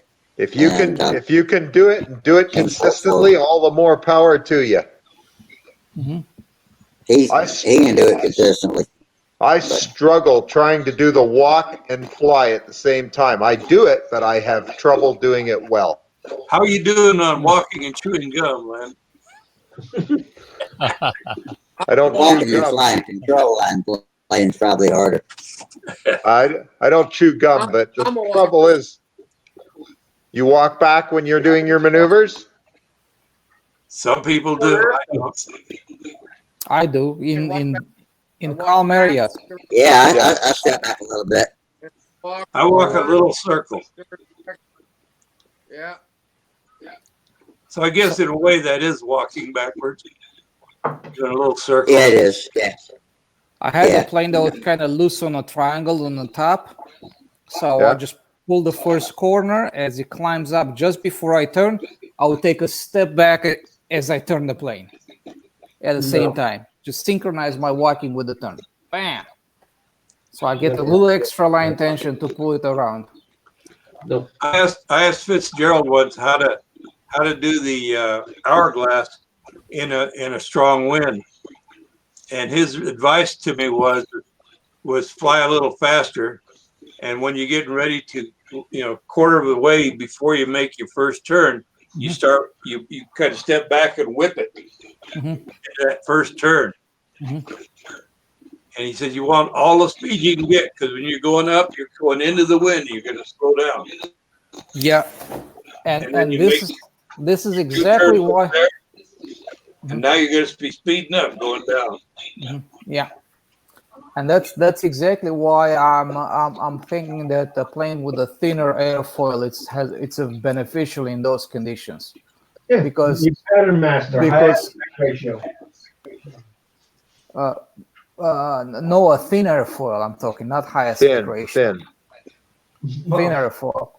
Because last year I didn't have to walk or whip or anything like that, and then it would just cut through the wind just fine and just come over. Especially in the vertical 8s and the clover. The clover, it's a a female dog. That's what I said. and because you're flying high, you're punching through the wind, it's kind of slow, you're coming with the wind behind, now you're losing a lot of lift, a lot of everything, and then when you try to do your first loop, you're climbing, you're slowing down, now you're coming into the wind, it slows you down even some more, and it just can be, the first one can be tricky, right? But or overhead eights, yeah, because you come into the wind, it slows you down, and now you try to climb up and go overhead to do your 8, right? And if the plane is not penetrating through the wind, maintaining some energy, then it makes this very hard. And it's like a parachute. Like when you do your vertical overhead 8, you come here, right, into the wind, it slows you down so much because of the thick airfoil. It slows you, and then it shoots you over there, and then slow here, and then shoot you again overhead, kind of like that. I don't know. Hopefully, when you go up into the maneuver, you hit it directly upwind so that the wind pushes it up there. Otherwise, you're in big trouble quickly. Yes. If you hit the wind off on the overhead, you're in real trouble. Very or quickly. the wing over, yeah. Yeah, you got to hit it right, and you can't be feeble about it. You can't sort of say, "Oh, well, I'm not going to go too hard on this corner." You want to hit that corner as hard as you can straight. Yeah. One thing that happened in my plane, I have a lot of area behind the plane, right? So as you fly in the wind is pushing on the center pressure, right? Right. And because that's behind the wing, and behind the CGA, behind the wing, what happens if I fly like this in front of me, the wind is pushing the tail in, the nose out, so give me extra line tension. But when I'm downwind and I'm doing maneuvers, it pushes the tail out, bringing the nose in, and I'm losing the line tension. So it's comfortable. No, it's comfortable. Okay, I see. Because I was flying so very light. I get it. So it's not pulling like a beehive when the wind. Exactly. It's comfortable. It's very, very friendly. That's good.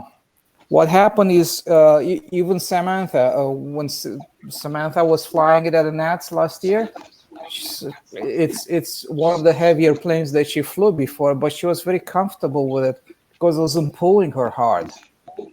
And she was just flying through everything just fine, you know. And I think that's something to think about in design when you design a plane. Yeah. But what's something you can say is too much as well? Yes. So. Hi guys. See you, Tom. See you, Tom. Bye. Hey. Good night. Good night, man. Play safe. Be safe. All right. Behave, Tom. Yep. Behave. None of us do that, do we? Not if we can help it. Yeah, not if we can help it. You're right about that. My wife would say I never behave. Yeah. What about you, Rusty? Do you behave? He does. Only when I have to. Only when I have to. I don't have to this. I don't have to this weekend. It's Father's Day weekend. Free pass for 3 days, man. There you go. Yeah, that's right. You got to milk that one to its fullest. I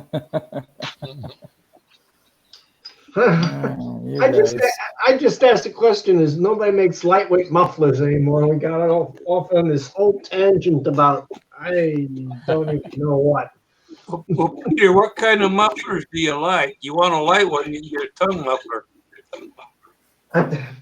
The tongue muffler is not a muffler. It's just an exhaust restrictor. It's a diverter, yeah. But it serves the function, and your airplane can, if you tune it right, can act more like it doesn't have a muffler at all. But it serves a function that that you are muffled, so you can fly it in a contest where mufflers are required. To get a muffler, expansion muffler like you got in your hand, lightweight, that is another thing. Yeah. There was a fellow in California that was making them lightweight. I don't think he's making them anymore. No, that's yeah. Maybe get somebody to make one out of magnesium. This muffler is what was it? This muffler was 2 ounces. This thing that comes with the OS45 FSR is 3.5. Right. Which is great if you need nose weight. Yeah. And you can design your airplane with a nose length that'll balance using that muffler. What I've discovered was, though, I mean, that's why I guess everybody ultimately moved to piped engine, is that tongue mufflers sometimes affect the performance of the engine when it gets overheated or who the hell knows. That's where you got to open up the hole. All mufflers affect the performance of the engine one way or another. Right, but if you open up the hole, you reduce some of the back pressure, get some of the hot gases out of there, you're not heating up the internals of the engine that much. So Exactly. it's a muffler in name only. It doesn't muffle much. It takes a sharp bite off, but that's about it. Yeah, I bore mine out too, and it's convenient to put a pressure tap on. It makes it a little bit quieter, and that's what I use it for. I do like running muffler pressure to my Uniflow tank, but not everybody likes it. I just use ram air. Works good for me. I don't like it because you come into the wind, you get more air pressure. You go downwind, you get less. So you get a variation in your run curve. You put muffler pressure on there, it's the same into the wind and out of the wind. Okay. Yeah, on a windy day, that ram air really riches it up on the upwind side coming into the wind. Okay. Did anybody say electric? Yeah, well, no. What do you do with all those? How do you get those electrons off the wing? Do they stick like castor oil? Yes. We like our hydrocarbons.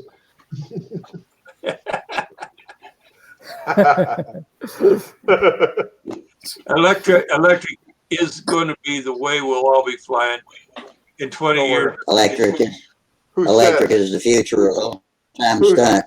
Who says?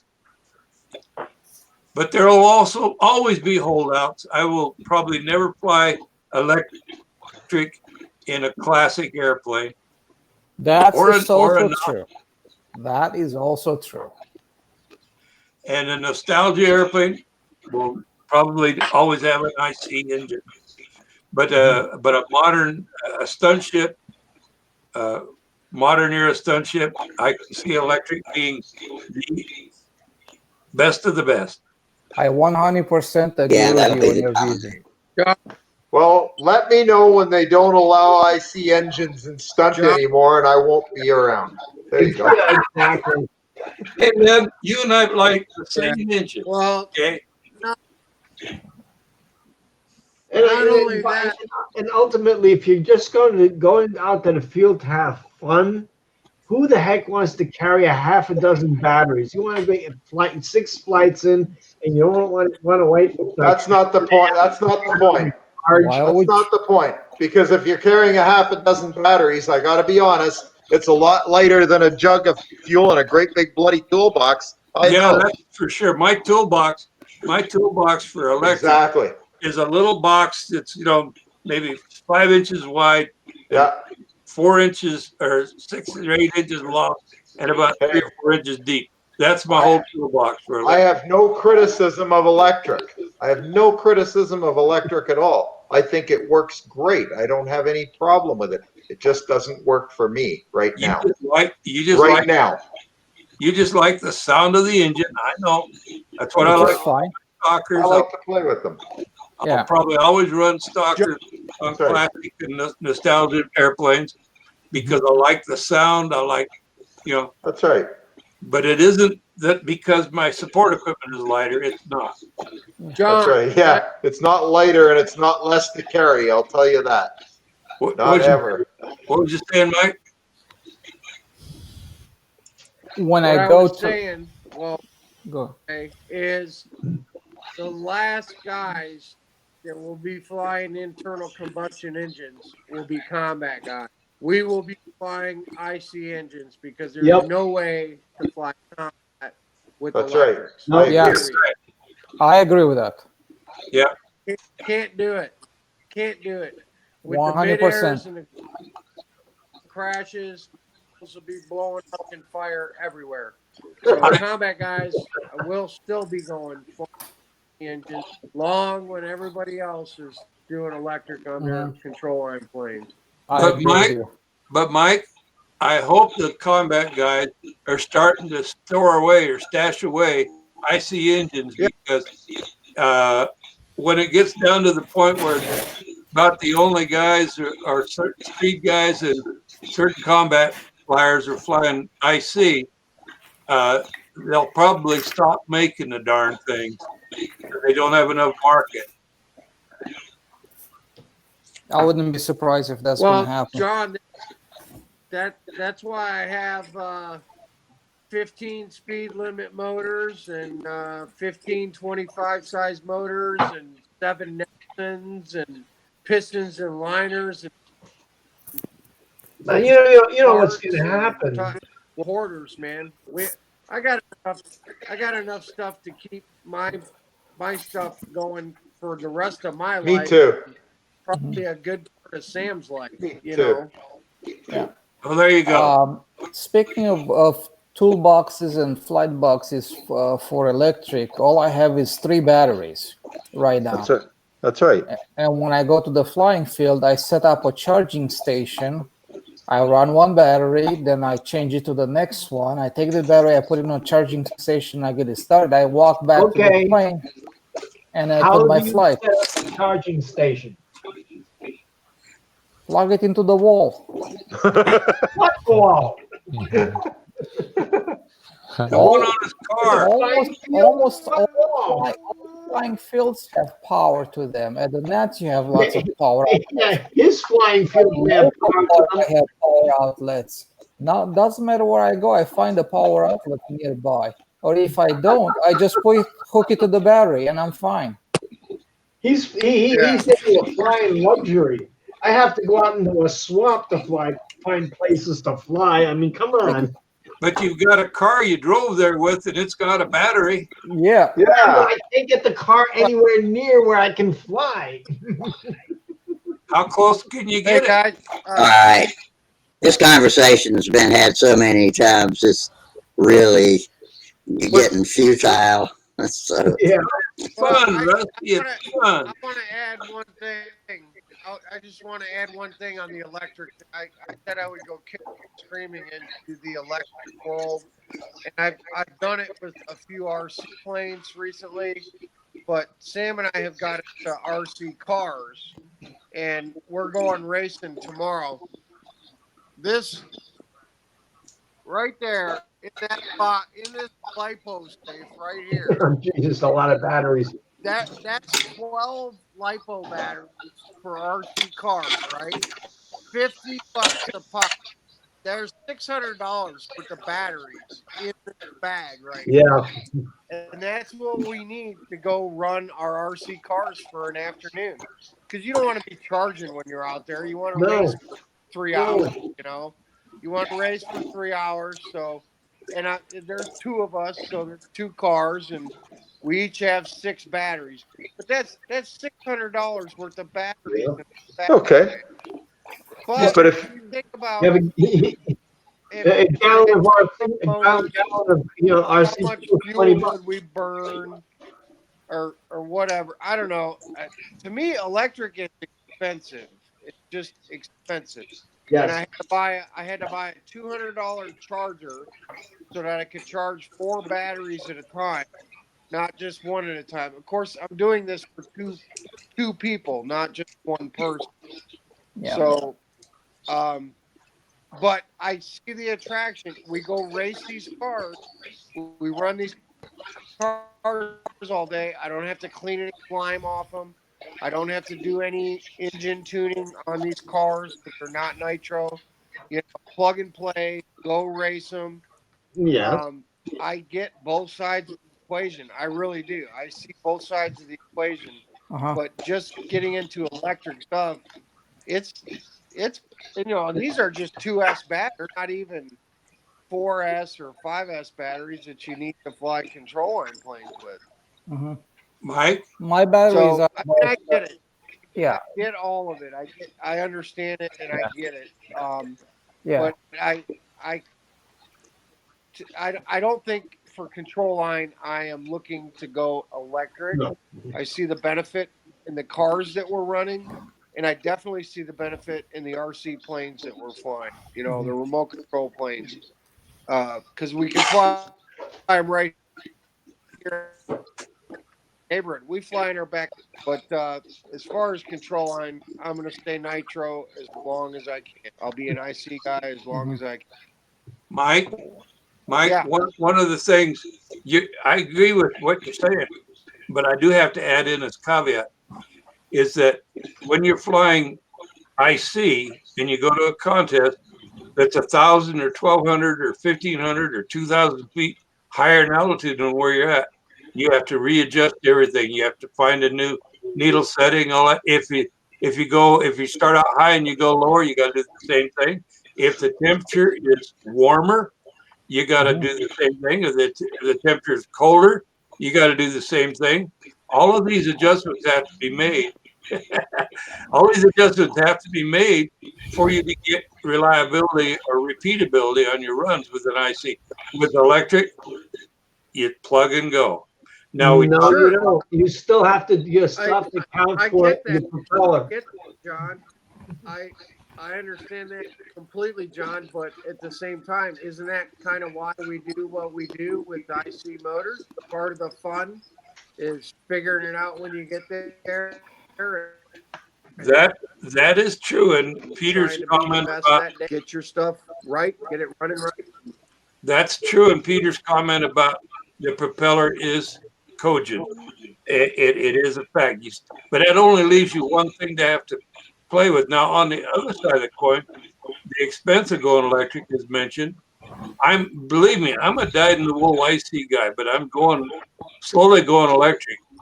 The electric costs you X number of dollars, and it costs you $200 for a good charger. Charger, I've found batteries that I can get for right around $20 a shot.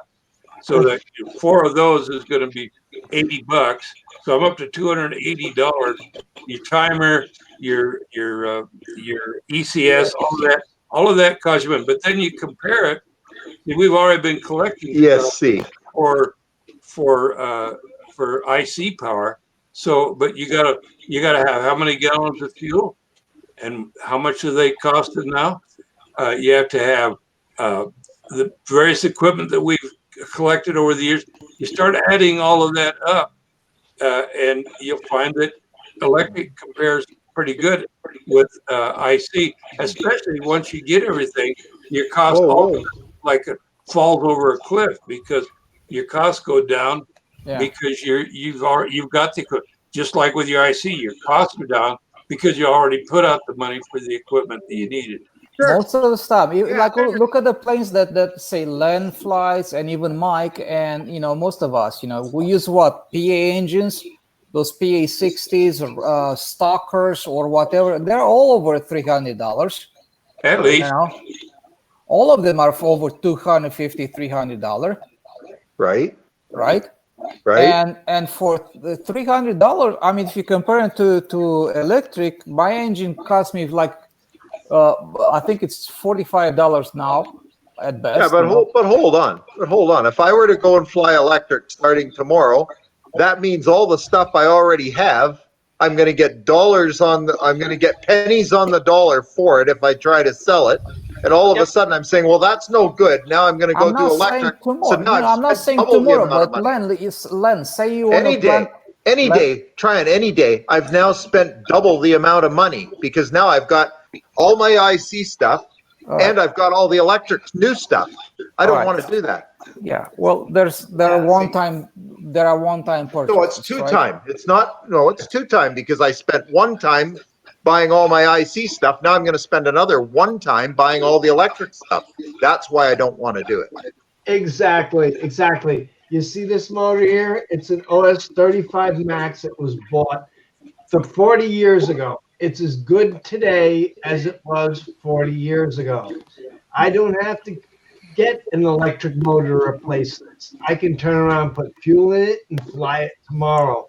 The investment is already made. Peter, it'll perform as well as any electric motor of the similar size and displacement. And Peter, that motor, that engine. I think what we're all forgetting here is there are some guys that still like to flip a prop and tune an engine, right? It's fine. We like to flip a prop, tune an engine, and get a good stunt run with nitromethane. And there was a lot of kicking and screaming when electric first came on the control line scene in competition, that it was an unfair advantage because all you have to do is program your ESC and your timer and bam, bam, bam. And you're taking out the mechanic part of tuning an IC engine. But I get that, and it's fine. If people want to go electric, they can do it. But those of us still like to hit a prop and tune the engine and use attack and do that. Well, Peter's that OS 35 Max, and it looks like a Max S. Yep. Was top of the line in the 60s. That was the top of the line for stunt. That was one of the best 35 size stunt engines ever put on the market. Today, it doesn't compete in modern stunt. It will compete in classic. I'm not I know. Not trying to say in modern stunt. I'm saying that why would I replace an air, like I said, the Saginaw 3 is going to get this engine. I just bought that kit now. It's going to get this engine. That's the engine it flew with. Why would I even consider replacing this what I already have with an electric system? I'm not arguing that. I'm not arguing that with you, Peter. What I'm trying to say is that if you see, you're a sport flyer, and I understand that, but I'm a competition flyer, so I have to look at it from the competition standpoint.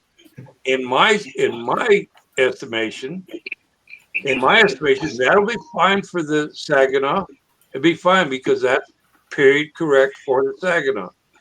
But if I'm flying a Dreadnought, I don't want to try to put an OS-35S in a Dreadnought. It won't fly worth a damn. What I need to do is put in the engine that it was designed for. I've got to put in a VF or a PA or something like that to get the most out of that Dreadnought. Right. So that's the difference between if you're a sport flyer, if all you want to fly is classic, if your competition is classic, yeah, they're great. But if you're gonna chase trophies, you're gonna fly competition, you need to have the repeatability of the engine run, and the engine runs on electric are extremely repeatable. Now you get a repeatable run, that takes away a whole lot of problems that Mike loves because he likes to mess with the engines. But not everybody wants that. They want to be able to get out there and concentrate on the flying aspect only. That's why I like them. That's why if you get an airplane that trims up to fly the way you like it, you get rid of so much so many problems. If you can get your IC to run consistently time after time, like I can get my stalkers to run, that takes care of a whole bunch of problems. Right. That's the difference between flying competition and flying as a sport flyer. Not to say you can't take an IC engine and fly competition. You can, and especially if that's what you love. Yeah, nobody says that. But I'm here to tell you that in the future, in the next 10 years or 15 years, if we're still around, if the hobby's still around, most of the flying will be done in competition will be electric. That's okay. Yeah. It's not a problem. Yeah. It's okay. So Len, what I said, this I was thinking, say I was building another SV11, right? Right. Yeah. Say I had to go buy another $300 motor, another header for it, which. Oh, I understand that. Yeah, and a pipe. Let's say another tune pipe, which is what, $100 nowadays. $100. Yeah. So I'm at about $450 right now, right? Understandable. Yeah. Okay. All right. Yeah. Let's see. Assuming I have no charger, right? But you're not charger. But on the other hand, though, Troy, and I'll let you finish. But just on the other hand, you're not going to do that. Assuming I have no charger, right? Okay. $167, $170 with shipping. That was my charger, right? Right. I can get 4 batteries from Thunder Power on Christmas time when I have like half off deals. I can get 4 of those for about $150. So I'm at about $300, right? Yeah. And all I need now, it's a motor. It's another $50 and and an ESC, and I'm breaking even. And a timer. Right.